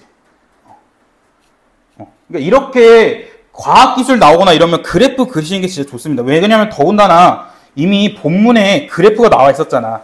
그래프 있었기 때문에 이 그래프 적극적으로 활용하셔야 돼요. 그래서 15번에는 1번이랑 4번 빼고는 그렇게 헷갈리는 게 없었고요. 17번 보시면 이것도 제가 말씀드린 게 윗글의 A의 내용을 바탕으로 보기를 이해했을 때 제가 윗글 A에 나와 있고 보기에 그림이 있으면 이 그림에 다 웬만하면 필기하면서 하면 좋다 했었거든요. 여기서 무슨 얘기를 했냐면 A의 내용이 뭐냐면 포식자가 거의 0에 수렴을 해. 0에 수렴을 하면 그 피식자, 먹히는 애들은 막 증가해. 왜냐하면 자기를 먹는 애들이 없으니까. 그랬다가 피식자, 먹을 게 많아지니까 다시 포식자가 많아지는 거야. 포식자가 많아지면 피식자가 줄어. 그러니까 피식자의 사망이 늘어난다 하거든요. 그럼 피식자의 사망이 늘어나게 되면 어떻게 되냐면 포식자의 다수가 또 사망하게 된대. 근데 중요한 게 뭐냐면 지금 A 내용에서 얘기한 게 뭐냐면 완전히 멸종은 절대 안 된다는 거야. 완전히 멸종은 안 되고 얘네가 막 포식자가 적었을 때는 피식자가 증가하다가 포식자가 같이 증가하고 근데 피식자가 막 이제 또 사망이 줄게 되면 포식자가 증가하다가 어느 순간 오게 되면 포식자 역시 줄어든다는 거였거든요. 그래서 여기 그래프 봐봐. 다람쥐가 피식자였고 족제비가 포식자였어. 그래서 그래프 보면 피식자, 다람쥐의 수가 막 늘어나니까 족제비의 포식자 역시 0에 수렴하다가 이제 점차 증가를 하는 거야. 점차 증가하다가 여기 포인트에서 만나.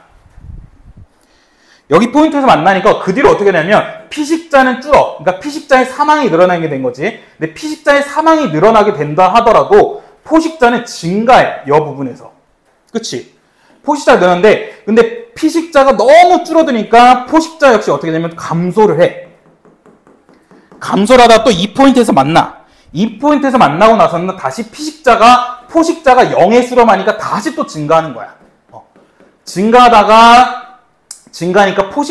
포식자 족제비 역시 같이 0에 갈 뻔하다가 멸종할 뻔하다가 다시 쭉쭉쭉쭉쭉 올라가는 거지. 그러다 다시 이 포인트에서 만나서 계속 이게 반복된다는 거지 지금. 그러니까 이걸 보시고 다음에 보시면 답이 4번이었어요. 가의 시간에 따른 족제비 수의 변화를 나의 화살표로 반시하면 반시계가 나온대. 이렇게 나온대. 이렇게.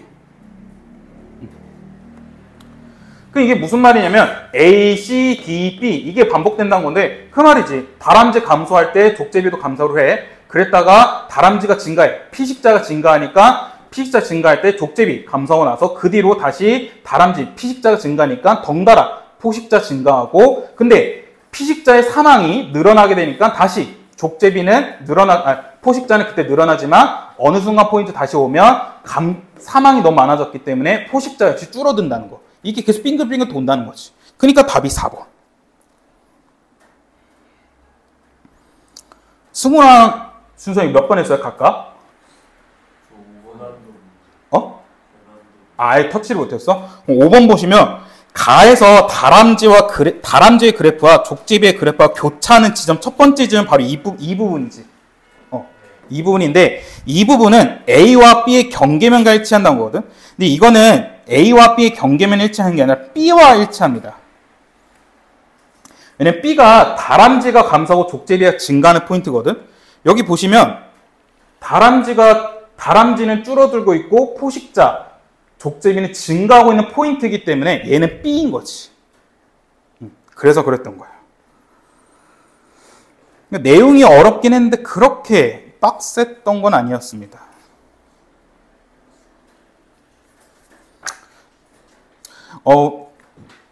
걱정하실 필요 없는 게 아마 여러분 때는 이런 문제는 안 나올 겁니다.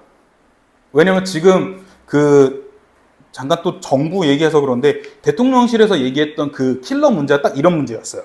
14번부터 17번 문제. 이런 거 내지 마라. 왜냐하면 이거는 국어가 아니라 수학을 활용하는 거 아니냐.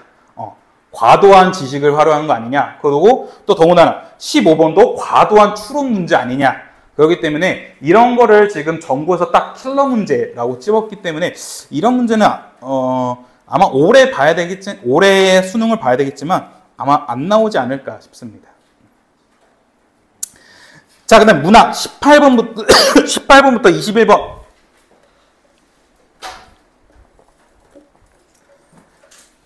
생각보다 시간이 많이 부족하네.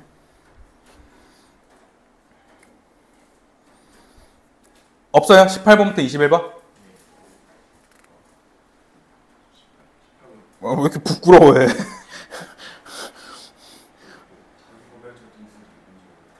자기 고백적 진술이 그냥 자기 혼자서 고백하듯이 얘기하는 겁니다. 내가 내가 이랬었지, 옛날에 이랬었어 하면서 내가 그때 그랬으면 안 됐는데 이런 식으로 쭉쭉쭉 얘기하는 게 그런 거야. 18번에 4번 체크하셨나요? 4번 체크하면 죽여버릴 거야. 4번, 5번. 이거 4번은 내가 진짜 피토하면서 얘기했다. 내가 이거 4번 절대 답 안 된댔어. 18번에 4번. 빈번한 장면 전환을 통해 긴박한 분위기 조성하는 거. 이거 뭐야? 이거 너네 18번에 4번 보자마자 시발하면서 지웠어야 돼. 이거 다행히 3명이 안 풀어와서 지금 모르겠는데 이건 절대 답이 될, 왜냐면 내가 뭘 했어. 너네가 하다가 내가 막 잔소리했어. 잔소리하다 준서가 저 새끼 존나 띠껍네 하고 이제 가방에서 칼을 딱 꺼낸 거야.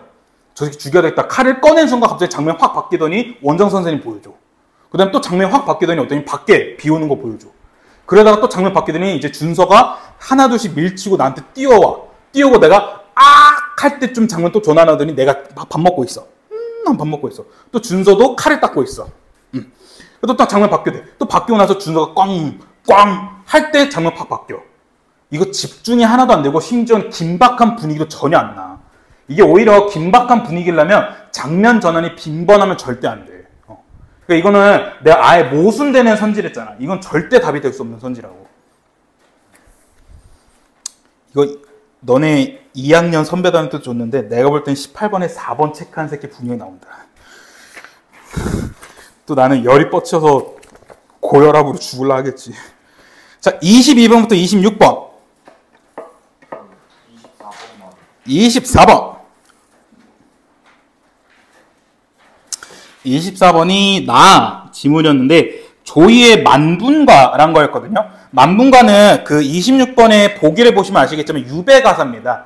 유배가사인데 이게 뭐냐면 만이 그 숫자 만이야. 분은 뭐냐면 분노야, 분노. 그러니까 이게 정말 자기가 화가 너무 났다는 거야. 왜? 자기가 억울하게 쫓겨났기 때문에. 억울하게 유배를 쫓겨났기 때문에 그거를 얘기한 게 조이의 만분가인데, 근데 만분가에서 그 유배가사에서 제일 조심하시는 게 뭐냐면 유배가사에서는 자기 잘못됐다, 혹은 자기 억울하다, 아니면 정적, 그러니까 자기 라이벌에 대한 복수 내용은 있지만 임금님에 대한 임금님에 대한 원망은 절대 없어. 이거 조심하셔야 돼요. 임금님 원망은 절대 없는 거야. 그래서 이거 질문은 아니었지만 26번의 답이 그래서 4번이었던 거야. 임금님에 대한 원망은 절대 드러나면 안 돼. 왜냐면 임금님한테 잘못해서 임금님 잘못했어 이래야 되는데 임금님 개새끼 이래봐. 그냥 바로 사형이야. 24번. 기업부터 미음에 대한 설명으로 적절하지 않은 것인데 답은 2번인데 이게 니은이 구름이란 게 일반적으로는 되게 방해물 생각할 수 있는데 이게 뭐냐면 여기서부터 천천히 보시면 되는데 얘가 뭐냐면 차라리 죽어서 억만 번을 변화한대. 그러니까 이 억만 번 변화한다는 게 뭐냐면 죽어서 다시 태어난다는 거야. 부활한다는 거거든. 부활하는데 첫 번째 뭐가 되냐면 두견새가 될 거래. 그래서 남산 늦은 밤에 두견새 넋이 되어 이와 가지 위에 밤낮을 못 울면 삼청동 안에 저문 하늘 구름이 되어서, 그러니까 첫 번째는 내가 두견새가 되어서 울지 못하고 두 번째는 구름이 되어서 어떻게 하냐면 바람에 흩날려서 잠이궁에 날아오라 옥황 양양전의 지척은 가까운 거리거든요. 지척에 나가앉아 흉중에 쌓인 말씀 실컷 아래라. 그러니까 얘가 두견새가 처음에 돼서 임금님을 찾아가고 두 번째는 구름이 돼서 찾아간다는 거야. 구름이 돼서 임금님 이렇게 얘기하고 싶던 거기 때문에 그래서 24번의 답이 2번이었던 겁니다. 방해물이 아니에요. 그쵸. 오히려 매개체고 그 다음에 자신이 다시 태어나고 싶은 소재인 거죠. 22번. 가와 나에 대한 설명으로 가장 적절한 것은 하는데 답은 1번이었거든요. 가와 나 모두 의문의 형식을 사용하여 시적 상황에 대한 화자의 정서를 보여준다는 건데, 자, 가와 나 작품 보시면 가나 작품 다 고전시가 작품이거든요. 여러분들 고전시가 작품에서 의문의 형식이 나온다는 건 뭐냐면, 의문의 형식이란 게 뭐야? 일단 의문이라는 형식이 뭐야? 물음표를 썼다는 거거든. 근데 내가 고전문학에서 제일 많이 나오는 표현 방식이 두 가지를 했어. 이건 기본 중에 기본이었던 게 뭐냐면 백구법이랑 서리법. 고전문학에서 서리법, 대꾸법은 무조건 나와. 얘는. 그래서 내가 문학에서 의문, 물음표 나오는 게 진짜 물어보는 게 아니랬잖아. 뭘 했어? 그냥 대부분 서리법이야. 그래서 지금 가와나 모두 서리법을 썼냐 안 썼냐라고 물어보는 건데 여기 있지. 가에서는 정말 많았지. 가에서는 여기 이수에서 내가 누구라 하여 장록이라는 건 속세거든요. 장록을 마음에 둘고 뭐야 둘까라고 물음표 했지만 이건 진짜 물어보는 게 아니라 서리법 쓴 거고 그다음 위에 것도 옛사람 이 두 가지고 어디 혼자 간노 뭐야 물어보는 건데 이게 진짜 물어보는 게 아니라 이것도 서리법.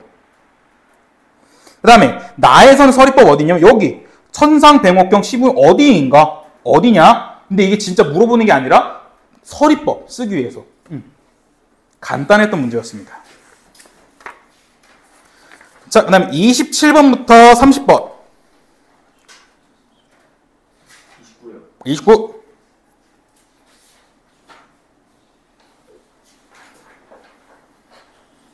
이게 오유란전이 정말 좀 개새끼입니다. 여러분들 읽어보시면 아시겠지만 그 승우랑 준서를 읽어봐서 알 거 아니에요. 이거 진짜 내용이 개새끼야. 이게 이게 뭐야 김생이랑 이생인데 여러분들 이것도 말씀드려야 되는데 이게 보통 문학작품에서 이생과 김생 나오잖아. 그럼 이때 이름이 생이 아니야. 보통 생이란 거 뭐냐면 선비를 나타내는 거야.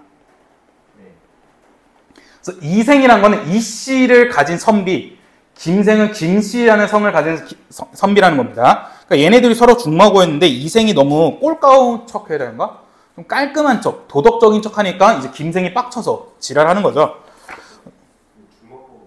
중마고가 best friend. 중마고가 중마가 배나무로 만든 그거 말인데 장난감 말인데 이걸 같이 타고 놀았다 이런 건데 너 지금으로 말하면 그거지. 뭐야 싱싱 킥보드? 킥보드라 해야 되나? 좀 뭐라 하지? 여기 얘 뭐라 하지? 오씨 단어가 기억이 안 나. 왜 킥보드라 하나? 킥보드를 같이 타는 사이다 이런 거지. 나 길거리에서 킥보드 같이 타는 새끼들 보면 진짜 미친놈들 같아. 너네는 그러지 마라. 진짜. 야 그거 2인용이 아니야. 1인용이야. 특히나 제일 무서운 게 뒤에 탄 놈이야. 뒤에 탄 놈은 무조건 직사야. 그 사고 나면.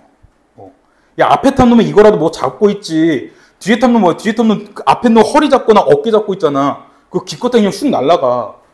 그래서 오토바이 사고 보더라도 오토바이는 앞에 탄 놈이 아니라 뒤에 탄 놈이 무조건 다 죽어. 무조건 죽어 뒤에 탄 놈이. 제발 그러지 마. 내가 다른 고딩 애들한테 꼰대 소리 들을까 마는데 너네 지나가다 그 지랄하면 내가 소리 지를 거야. 야 이 개새끼야 하고 소리 지를 거야. 자 29번 A의 말하기 방식이었는데 A가 이제 그거였죠. 이제 무덤 보고 초동 그러니까 얘네 일하는 애들이 이생 선비한테 얘기를 해준 거였는데 답은 1번 이가란 자에 대한 부정적 평가를 드러내어 의도적으로 청자의 죄책감을 유발하고 그러니까 이게 뭐냐면 이가가 이생을 나타내는 거야. 그래서 원래는 이생이 별 볼일 없었던데 이생이 등장하면서 얘 이름 뭐더라? 오늘따라 기억이 안 나. 과부가 이렇게 돼서 과부가 이생 때문에 죽게 되었다 하면서 그 이야기를 듣는 이생에게 죄책감을 유발하는 식으로 얘기한 거였거든요. 1번부터 2번 나머지 보시면 신사또의 행실과 청자의 행실을 비교하는 거. 이거 청자가 이생이었는데 이생과 신사또 비교하는 거 없었고요. 3번 과부의 혈서 내용을 통해 청자, 이생이 앞으로 겪게 될 예상할 수 있는 거 없었고 4번 이웃 사람들의 말을 인용하여 청자에게 전달하고 있는 정보가 객관적이지 않죠. 전하는 말은 뭐야? 전하는 말 자체가 일단 주관적인 거고 5번 연려가 겪은 일에 대해 설명해 청자가 이면에 감춰는 사건의 전부를 사실대로 파악하지 못하고 얘 어떻게 울면서 막 미친 듯이 뛰어가잖아. 그러니까 얘는 전혀 그런 내용이 없었어요. 자, 네, 마지막 31번부터 34번. 이 31번부터 34번은 꽤 어려웠습니다. 근데 이게 만약에 보기를 안 읽고 봤으면 꽤 어려웠거든요. 근데 보기 해설 보시면 이건 다 내적 성숙을 얘기하는 겁니다. 혹시 능금이 뭔지 모르신 분들은 능금은 그냥 열매예요, 열매. 열매이기 때문에 그 열매를 내적 성숙에 가깝게 얘기한 거고요. 꽃이 역시 내적 성숙이다. 그러니까 얘도 내적 성숙을 이루고 싶다. 관련된 내용이었습니다. 자, 31번부터 33번 질문. 32. 가에 대한 이해로 적절하지 않은 것을 찾아낸 건데 답은 5번이었거든요. 깊고 넓은 감정의 바다는 시작도 끝도 없는 바다로 변주되어 결핍을 지녔던 존재가 충만한 존재로 바뀌어가는 과정이다 라는 건데, 그러면 이게 무슨 말이 되냐면 깊고 넓은 감정의 바다가 처음에는 결핍이 있어야 돼. 그랬다가 시작도 끝도 없는 바다가 충만한 존재가 되거든요. 근데 이게 보시면 그런 내용이 전혀 없었습니다. 가 보시면 가의 이제 맨 마지막 파트였죠. 여기 보시면 푸르게만 고인 깊고 넓은 감정의 바다가 있다. 우리들 눈에는 그득히 물결치는 시작도 끝도 없는 바다가 있다. 여기서 어디서 결핍이라는 거는 찾아볼 수 없었습니다. 그렇기 때문에 32번의 답은 5번.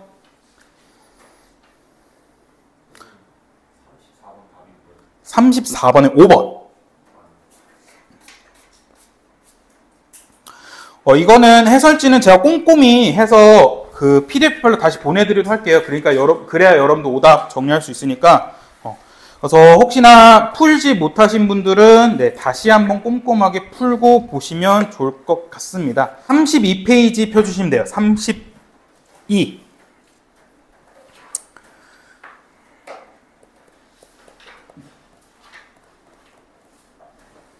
오늘은 죄송하지만 시간이 조금 빠듯할 것 같아서 30분을 다 들여서 푸는 게 아니라 좀 그 세트별로 잘라서 풀게요. 세트별로 잘라서 일단 18번부터 23번이 하나, 둘, 셋, 다섯, 여섯 문제니까 얘 10분 드릴게요. 10분 드릴 테니까 18번부터 23번 푸시면 됩니다. 준비되셨나요? 18번부터 23번 10분 드릴게요. 18번부터 23번. 우리 저저번 주죠. 저저번 주에 했던 그 제가 말했던 문학 문제풀이 방법 생각하시면서 푸시기 바랍니다. 자, 시작!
5분 남았습니다.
라스트 1분.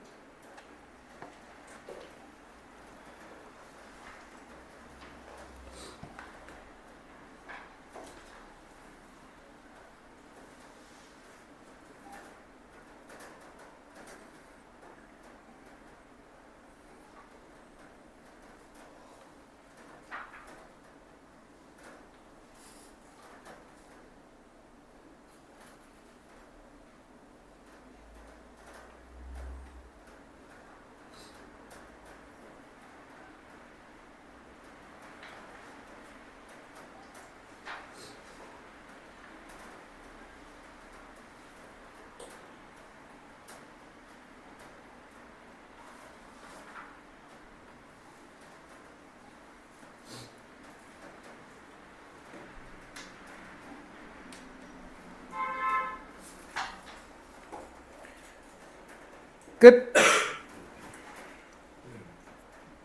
네, 답부터 쭉 불러드릴게요. 18번부터.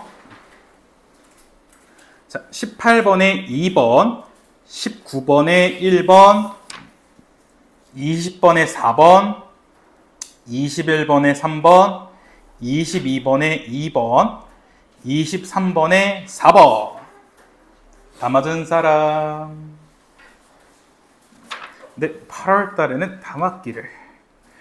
자, 한번 보시면 일단 가작품부터 먼저 보시면, 가작품은 신경님의 특급 열차를 타고 가다가 라는 작품인데, 일단 신경님이라는 작가는, 시인은 여러분들 알고 계시면 되게 좋습니다. 이 사람은 언제적 시인이냐면 70년대 혹은 80년대에 활동했던 분이세요. 70년대, 80년대 때 활동했던 분인데, 70년대에 독재 정권도 있었지만, 7080 때, 우리 저번 주에, 저저번 주에 봤던 난소공 때, 제가 말씀드린 게 산업화, 도시화 관련된 내용이었거든요. 그래서 신경림 시인은 소위 말해서 민중의 시인이라 해요. 조금 민중을 관심이 많으셨고요. 그 다음에 이 사람은 농촌 되게 좋아하셨습니다. 그 다음에 신경림 시인에서 좀 자주 나오는 주제가 뭐냐면, 대표적인 게 함께 사는 삶이야. 그러니까 나 혼자 막 잘나고 잘 사는 게 아니라 우리 다 같이 더불어 함께 잘 살자라고 얘기하는 게 신경림 시인의 특징이고요. 그 다음에 나작품 보시면 한용운의 사랑의 측량이라 하는데, 자, 여러분들 한용운이 언제적 시인입니까? 이거 우리 한용운 시인은 너네 무조건 알잖아. 너네 1학기 내내 뭐 나왔어? 역설법, 반어법 얘기할 때 한용운 시인은 맨날 나왔잖아. 한용운 시인 내가 뭘 했어? 한용운 시인이 일단 언제야, 언제? 이분은 일단 일제강점기죠. 그래서 일제강점기인데 이 한용운 시인의 뭐 사랑, 아니면 임, 이런 게 등장하면 세 가지로 볼 수 있댔잖아. 첫 번째는 진짜 사랑하는 사람. 두 번째는 한용운 시인은 스님이셨기 때문에 이 사람한테는 부처님도 사랑하는 힘일 수 있고요. 마지막 세 번째 같은 경우에는 이 사람은 조국, 그러니까 우리나라죠. 그래서 한용운 씨 작품 봤을 때 여기서 사랑, 임 나오면 이 세 가지 의미로 볼 수 있다. 사랑하는 사람, 부처님, 조국, 우리나라 이렇게 볼 수 있다라고 체크하시면 좋을 것 같고요. 그다음 다작품은 이어령의 폭포와 분수는 한 번 정도 보시지 않았나요, 여러분들? 네. 살면서 한 번 정도는 보셨을 겁니다. 니네 교과서에도 있었던 것 같은데? 아닌가? 그러니까 뭐 어디서 너네 이거 한 개 기억나는데? 이어령의 폭포와 분수라는 작품 잘 알고 계시면 되고요. 그 다음에 먼저 또 문제 보시면요. 18번은 가와 다의 공통적으로 가장 적절한 걸 체크하랍니다. 네, 이런 문제는 제가 저번 주에 말씀드릴 때 뭐 가와 나의 공통점 찾아라 했을 때 어떻게 풀어 했어? 먼저 가부터 읽고 소거를 하라 했죠. 근데 얘는 여러분들 혹시나 나중에 보실 때 가나다에서 세 개의 공통점을 찾아라 했을 때는 첫 번째 가로 해결하기보다는 나로 해결하시는 게 되게 좋습니다. 얘는 가보다는 나로 소거하는 것이 많이 지워집니다. 그래서 혹시나 여러분들 공통점 찾아라는 문제 나왔는데 지문이 3개다? 그럼 지문이 3개일 경우에 가를 읽고 1, 2, 3, 4, 5 해결하는 것보다는 나 읽고 1, 2, 3, 4, 5 해결하는 게 더 빨라요. 왜냐하면 가는 여기 체크하더라도 1, 2, 3, 4는 가에서 볼 수 있거든요. 그래서 얘는 가 읽더라도 5번 한 번만 지워지지 나머지는 안 지워지는데 나 작품 같은 경우에는 2번 빼고 다 지워집니다. 그렇기 때문에 여러분들 이렇게 새 지문이 나와서 공통점 찾아라는 문제는 나로 해결하는 걸 추천해 드려요. 자, 19번은 표현상 특징 문제죠. 그래서 얘네 실시간으로 왔다 갔다 하면서 푸시는 게 추천해 드립니다. 그래서 가에서는 명령어 어미가 있는지, 그래서 실천적인 의지를 강조했는데, 자, 우리가 알고 있는 명령어 어미가 뭡니까? 너네 명령할 때 뭐로 끝나? 뭐뭐 해라, 뭐뭐 해 이런 식으로 했기 때문에 뭐뭐라로 끝나야 되거든요. 그래서 이때는 여러분들 가 작품의 끝부분이 뭐뭐라로 끝난지 체크하시면 되고요. 2번 도치법을 활용하여 화자가 지향하는 삶의 모습 드러난다. 도치법이란 건 말 순서 바꾼 거였고, 3번 의문형 문장 활용하여 화자가 강조하는 삶의 태도. 이건 대표적인 게 서리법이죠. 서리법이 있는지 가에서 체크하시면 되고요. 나에서는 추상적인 개념을 가시적인 것을 형성했답니다. 이거 가시적이라는 말이 무슨 말이야? 가시적이다. 가시적이란 건 눈에 보이게란 거거든요. 이거 어디서 우리 많이 보이지 않나요? 추상적이란 건 눈에 보이지도 않고 손으로 잡을 수 없는 건데 이걸 마치 눈에 보이는 것처럼 표현했어. 이거 무슨 말이라 했어 우리? 이거 뭐라 했어? 니네 3명은 대답을 해야지. 이렇게 부담감을 줘야 돼 내가? 이게 뭐랬어? 이거 추상적 관념의 구체화랬잖아. 그래. 황진이 허리 썩둑썩둑 잘라내는 거, 시간을 쪼개는 거 이때 했잖아. 추상적인 거. 그 다음에 경어체. 경어체는 너무 어렵게 생각하면 그냥 높임말 생각하시면 되는데 높임말 중에서도 뭐뭐 씁니다로 끝나는 거.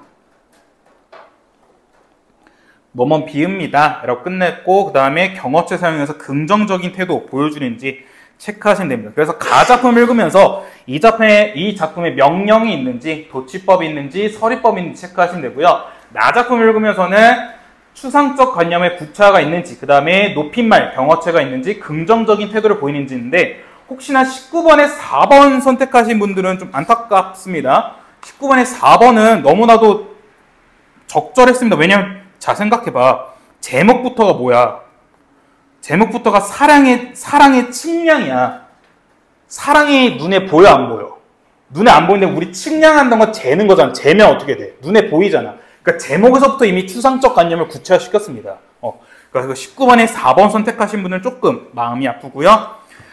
그 다음에 20번에 기역과 니은인데 기역이 가에서 나오고 니은은 다에서 나왔죠. 그래서 얘는 먼저 기역 읽고 하나둘씩 지우면 되고요. 21번에 보기가 나왔는데 얘는 보기가 나 작품에 대한 보기였습니다.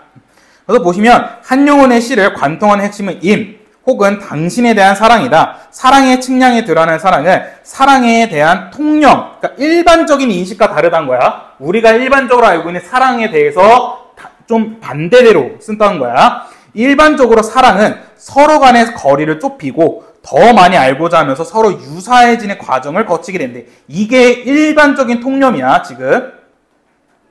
근데 한여운의 사랑의 측량에서는 이런 내용이 안 나온다는 거야. 사랑은 거리를 좁히고 더 많이 알고 서로 유사해지는 게 아니란 거야 지금 한여운 작품에서는.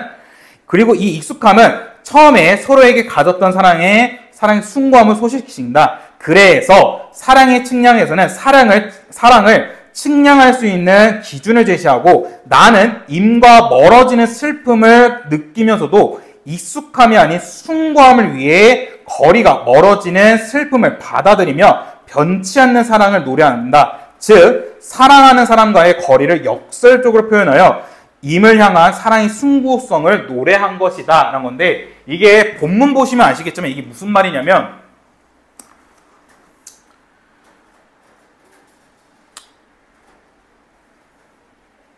연애한 적 있니?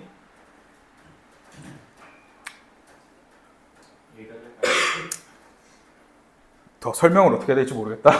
연애한 그러니까 그거지. 그러니까 내가 사랑하는 사람이 있어. 사랑하는 사람이 있는데 같이 있을 때도 막 행복해. 근데 멀어지면 어떻게 해? 멀어져도 그 사람이 계속 생각나고 보고 싶잖아.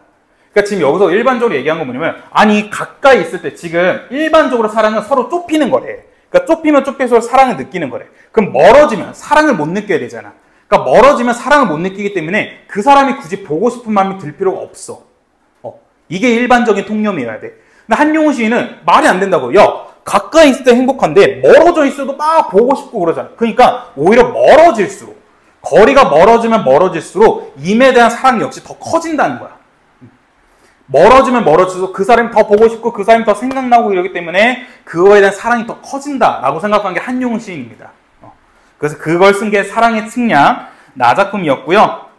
그 다음에 22번 A부터 E에 대한 건데 얘는 실시간으로 왔다 갔다 하면서 푸시면 되겠고 23번 보기를 바탕으로 가와 달, 네, 가와 달에 대한 보기였는데 보시면 독일의 시인 하이네는 철도로 인해 인간이 겪는 공간과 시간 관념의 혼란을 지적한 바가 있다. 기차는 오로지 출발과 도착의 공간 이동만 있을 뿐 그 사이의 공간을 완전히 사라지게 만드는 것이다. 즉 기차의 빠른 속도는 약속에 늙지 않는 시간과 그 시간에 접하게 되는 새로운 공간을 열었지만 그 사이 공간을 완전히 지워버렸다. 이는 근대의 목적 지향적, 속도 지향적인 기계론적 세계관의 상징과도 같았다. 이와 같은 기계력적 세계관은 자연을 거부하는 인위적인 힘을 중시하는 문화와 연관이 깊다. 중력을 거스르고 인위적인 기계장치를 통해 자연을 지배하는 장치가 바로 이러한 서양의 창조성의 기반이 되었던 것이다. 이러한 태도는 우리의 삶에서 여유보다는 목적을, 사색보다는 속도를 중시하는 풍조를 가져온 근대의 일면을 보여준 것이다 라는 겁니다. 그러니까 이런 게 빨라져서 좋긴 한데 대신 그 사이 공간을 아예 없애버렸다. 그래서 우리에게 목적과 속도만을 중시하게 했다라는 겁니다. 그럼 이 내용은 진짜 알고 계시면 너무 도움돼요. 왜냐면 이 내용이 언제 나왔냐면 작년인가 재작년 서울대 논술에서 그대로 나왔어. 면접 문제에서. 면접에서 뭐라 했냐면 조선시대 때 기차가 발명됨으로써 조선인들의 삶이 어떻게 바뀌었느냐가 문제 나왔어. 근데 일반적인 답이 뭐였냐면 그냥 기차가 발견됐으니까 그 노를 젓는 사람들이 직장이 없어졌을 거다. 혹은 그 주막 같은 게 이제 그 배 타는 곳에 이렇게 많았는데 그런 주막들이 없어졌을 것이라는데 그런 거 다 탈락이었어. 답변이 이거였어. 사람들의 시간과 공간의 개념이 달라졌을 것이다. 기차로 인해서. 그러니까 옛날에는 사람들이 야 우리 어디서 만나 하면 그냥 세워라 내워라 그냥 대충 시간 보고 어느 정도 됐겠네 하고 갔었는데 이제 기차가 있으니까 기차 열차 시간표를 맞춰야 되는 거야. 그러니까 열차 시간표 때문에 사람들의 약속 시간이 뚜렷해진 거지. 내가 6시 기차를 타면 그 공간에 6시 반에 도착하니까 우리 6시 반에 만나자 라는 식으로 시간도 딱 정해줬고 그 다음에 옛날에는 배를 탔기 때문에 공간이 그렇게 멀지 않았는데 이제 기차가 생기면서 공간의 그 범위 없이 엄청 넓어진 거지. 그걸 답변한 사람이 합격. 그러니까 이거 그대로 나왔기 때문에 이거 꼭 잘 알고 계시면 도움 돼요. 자, 그래서 보시면 가작품부터 빨리 보도록 합시다.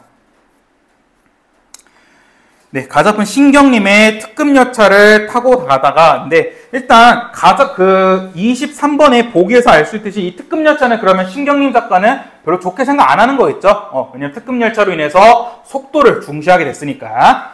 보시면 첫 번째부터 이렇게 서둘러 달려갈 일이 무언가, 그러니까 이렇게 빨리 가야 될 일이 무엇일까? 굳이 있을까? 환한 봄, 햇살, 꽃그늘 속에 설렘도 보지 못하고, 왜냐면 너무 빨리 가니까 얘네 다 놓치게 되고 날아가든 달려가 내가 할 일이 과연 무엇인가? 예순에, 그러니까 60살에 더 해를 먹어서 계속해서 봐온 같은 풍경과 말들, 종착역에서도 그것들이 기다리겠지 하는 거야. 그러니까 이게 똑같다는 거야. 획일화됐던 거지.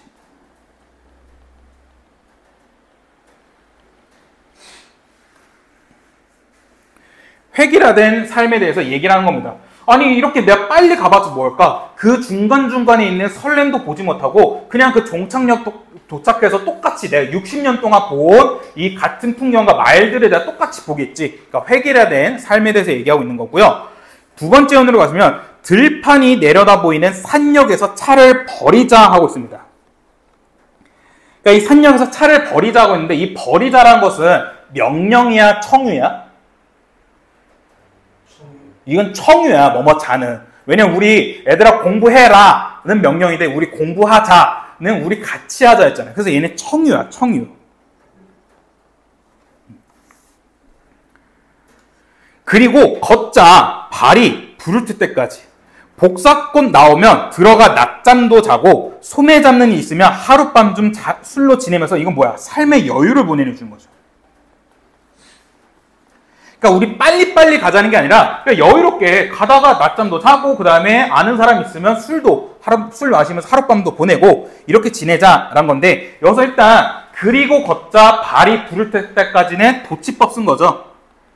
원래는 그리고 발이 부를 때까지 걷자라고 해야 되는데 문장 순서를 바꾼 도치법 사용했고요.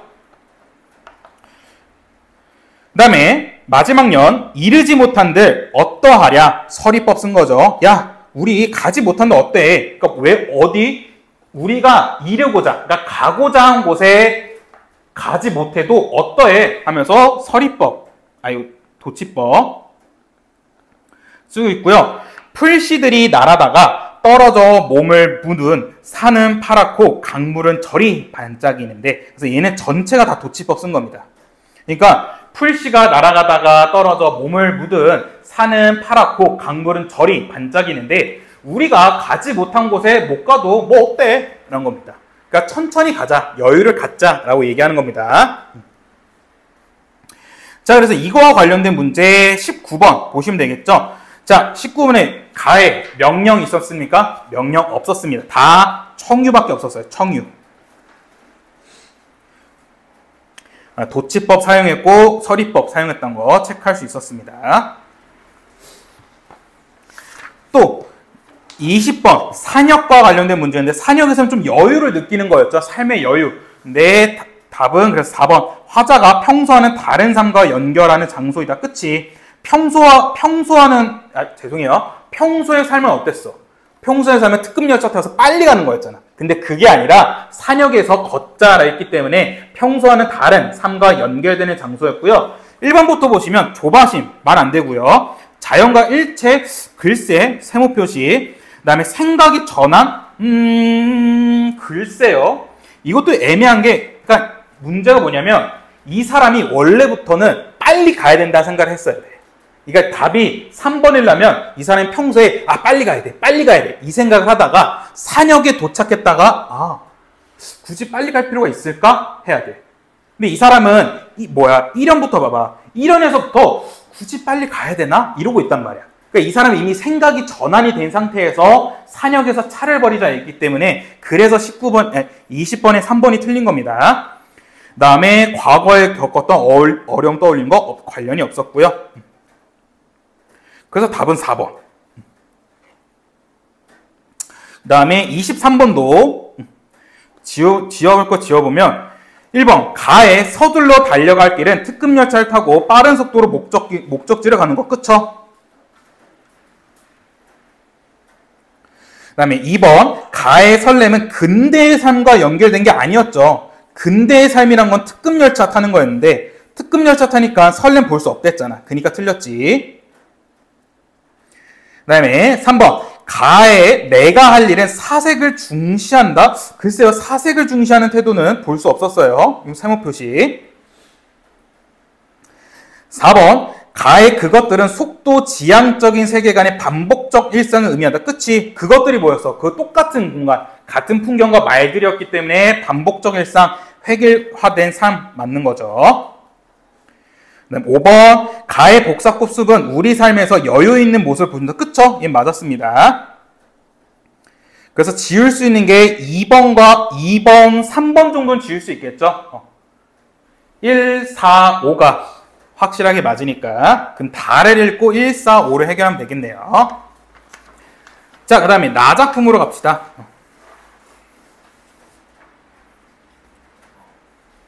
응? 내가 잘못 들었나? 누가 나 부른 것 같았는데? 사랑의 침략입니다. A부터 보시면 즐겁고 아름다운 일은 양이 많을수록 좋은 것입니다. 그러니까 양이 많을수록 좋다. 이거는 일반적인 통념이죠. 그런데 이 그런데가 중요하겠죠. 당신의 사랑은 양이 적을수록 좋은가 봐요. 이건 뭐야? 역설이죠. 아니 어떻게 사랑이 양이 적을수록 더 좋아? 사랑도 양이 많을수록 좋아야 되는데 지금 이 사람은 양이 적을수록 좋다고 얘기합니다. 그래서 A와 관련된 거 21번에 1번 보시면 즐거운 일에 대한 통념 제시하는 거 맞고 이와 상반되는 사랑에 대한 화자 인식되는 것도 맞습니다. 그 다음에 당신의 사랑은 당신과 나와 두 사람 사이에 있는 것입니다. 사랑의 양을 알려면 당신과 나의 거리를 측량할 수밖에 없습니다. 그러니까 사랑을 알려면 거리를 측량할 수밖에 없대요. B 그 다음에 21번에 2번 보시면 당신과 나 사이의 거리 측량이 사랑의 양을 알 수 있다. 그쵸? 너무 쉬웠습니다. 자, 그 다음에 C. 그래서 당신과 나의 거리가 멀면 사랑의 양이 많고 거리가 가까우면 사랑의 양이 적을 것이다. 라는 거예요. 이것도 역설이죠. 그런데 적은 사랑은 나를 웃기더니 많은 사랑은 나를 울립니다. 이것도 뭐야? 역설이죠. 자, 그럼 여기서 퀴즈. 많은 사랑은 왜 날 울려? 그치, 거리가 먼 거야. 아까 뭐랬어? 거리가 멀어야 사랑의 양이 많은 건데, 거리가 머니까 많은 사랑이 있는 거고, 거리가 머니까 나를 울리는 거야. 왜? 나랑 그 사람과 거리가 너무 머니까 그 사람 못 보니까, 보고 싶어 하면서 뭐 우는 거야. 그래서 지금 많은 사랑은 나를 울리고, 적은 사랑은 거리가 가까우니까 나를 웃기는 거야. 그래서 C 보시면, 사랑과 거리의 역설적 관계를 밝힌 후에 당신을 위해 나의 웃음이 많아져야 되는데, 웃음이 많아져야 되는 건 뭐야? 거리가 가까워지면 어떻게 돼?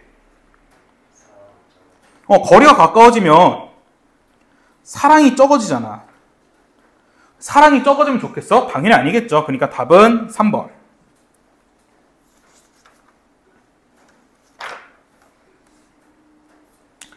자, 그 다음에 D. 뉘라서 사랑이 멀어지면 사랑도 멀어진다고 하나요? 당신이 가신 뒤로 사랑이 멀어졌으면 날마다 나를 울리는 것은 사랑이 아니고 무엇인가요? 라는 식으로 하고 있습니다. 되게 잘 썼지 않았나요? 너네도 언젠가는 이게 되게 마음에 울리는 날이 오겠지? 자, 그래서 아까 말씀드렸던 것처럼 18번은 나로 서구함을 편한데, 자, 이상적 공간을 제시하여 새롭게 알게 된 가치를 보여주고 있나요? 이상적 공간 나에서 없었습니다. 대비되는 사항을 제시하여 화자가 전달하고 하던 주제의식 보여준 거. 그쵸? 대비되는 사항이 뭐였어? 거리가 멀고 가까운 거. 그 다음에 인간의 삶과 공간의 의미를 연결지어 긍정적인 삶의 틀도 본다. 네, 나에서는 전혀 나오지 않았고요.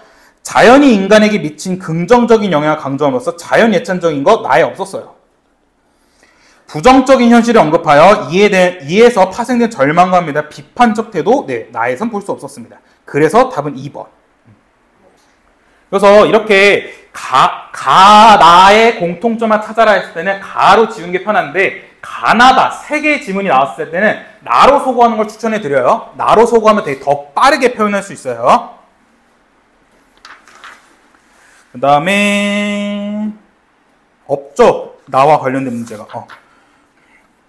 그 다음에 빠르게 다 보시면 얘는 그냥 중요한 부분만 빠르게 볼게요. 동양인들은 폭포를 좋아한답니다. 이 폭포에는 원시적인 환각의 무지개가 있고요. 서양인들은 분수를 좋아한답니다. 근데 이 분수는 도시에 있대요. 폭포는 어디 있어? 폭포. 자연에 있죠. 얘는 자연에 있는 거예요. 그 다음에 이러한 분수에는 원초적인 꿈의 무지개가 있대요. 폭포수와 분수는 동양과 서양의 각기 문화의 원천이 되었다고 볼 수 있대요. 왜 그러냐 했더니 폭포수는 자연이 만든 물질이고 분수는 인공적인 힘이 만든 거예요. 그래서 폭포수는 심산유곡에, 그러니까 심산유곡이라는 건 대표적인 자연이거든요. 자연에 들어가 볼 수 있고, 거꾸로 분수는 도시에 가장 번화가에 가야 볼 수 있다 합니다.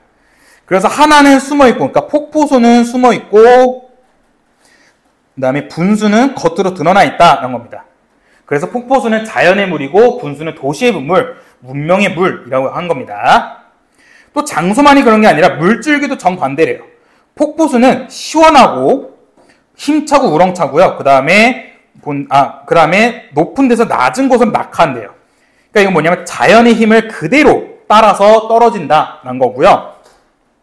이게 물의 본성이랍니다.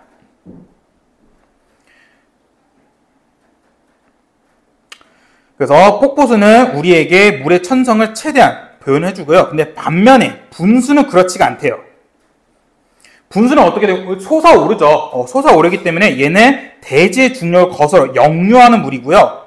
자연의 질서를 거부하고 부정한대요. 그래서 중력과 투쟁을 하고 물의 본성에 도전한답니다. 그래서 가장 물답지 않은 물이고 부자연스러운 물의 운동이라고 합니다. 그래서 폭포는 자연 그대로의 힘이라면 분수는 거역한 힘이 인위적인 힘의 산물이라 하여요. 그래서 다른 태도가 나온답니다. 여기 말고는 뭐 그렇게 더 특별한 건 없었고요. 그래서 22번 보시면 답이 2번이었죠. 폭포와 분수에 있는 곳을 언급하여 숨어있어 쉽게 볼 수 없는 공간에 대해 평가를 내리고 있다거든요. 평가를 내리고 있다는 거는 어떠한 의견이 들어가야 돼.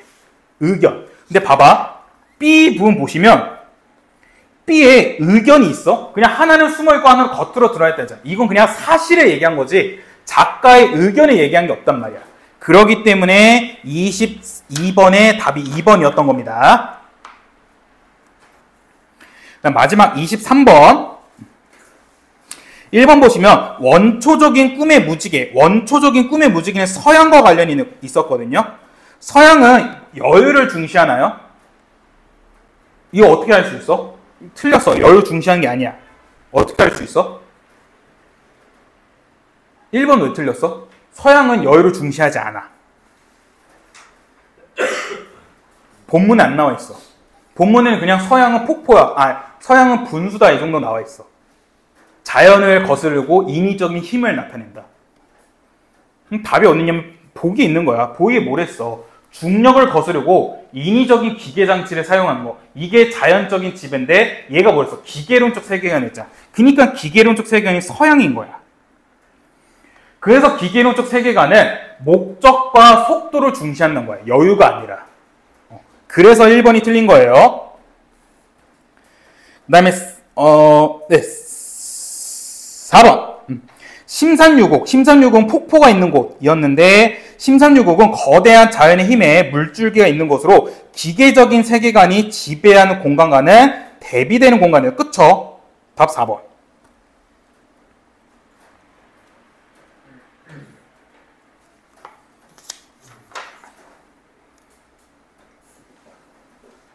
그 다음에 문명의 질서, 문명의 질서 안 보고 왔구나. 문명의 질서는 뭐라 하냐면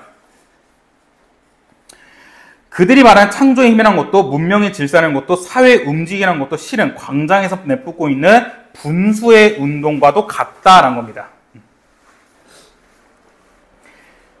근데 23번에 5번이 왜 틀렸냐면 문명의 질서는 목적, 지향적 삶을 중시하는 글쓴이의 태도와 여기서 글쓴이는 어떤 태도를 제시하는지 안 나왔어.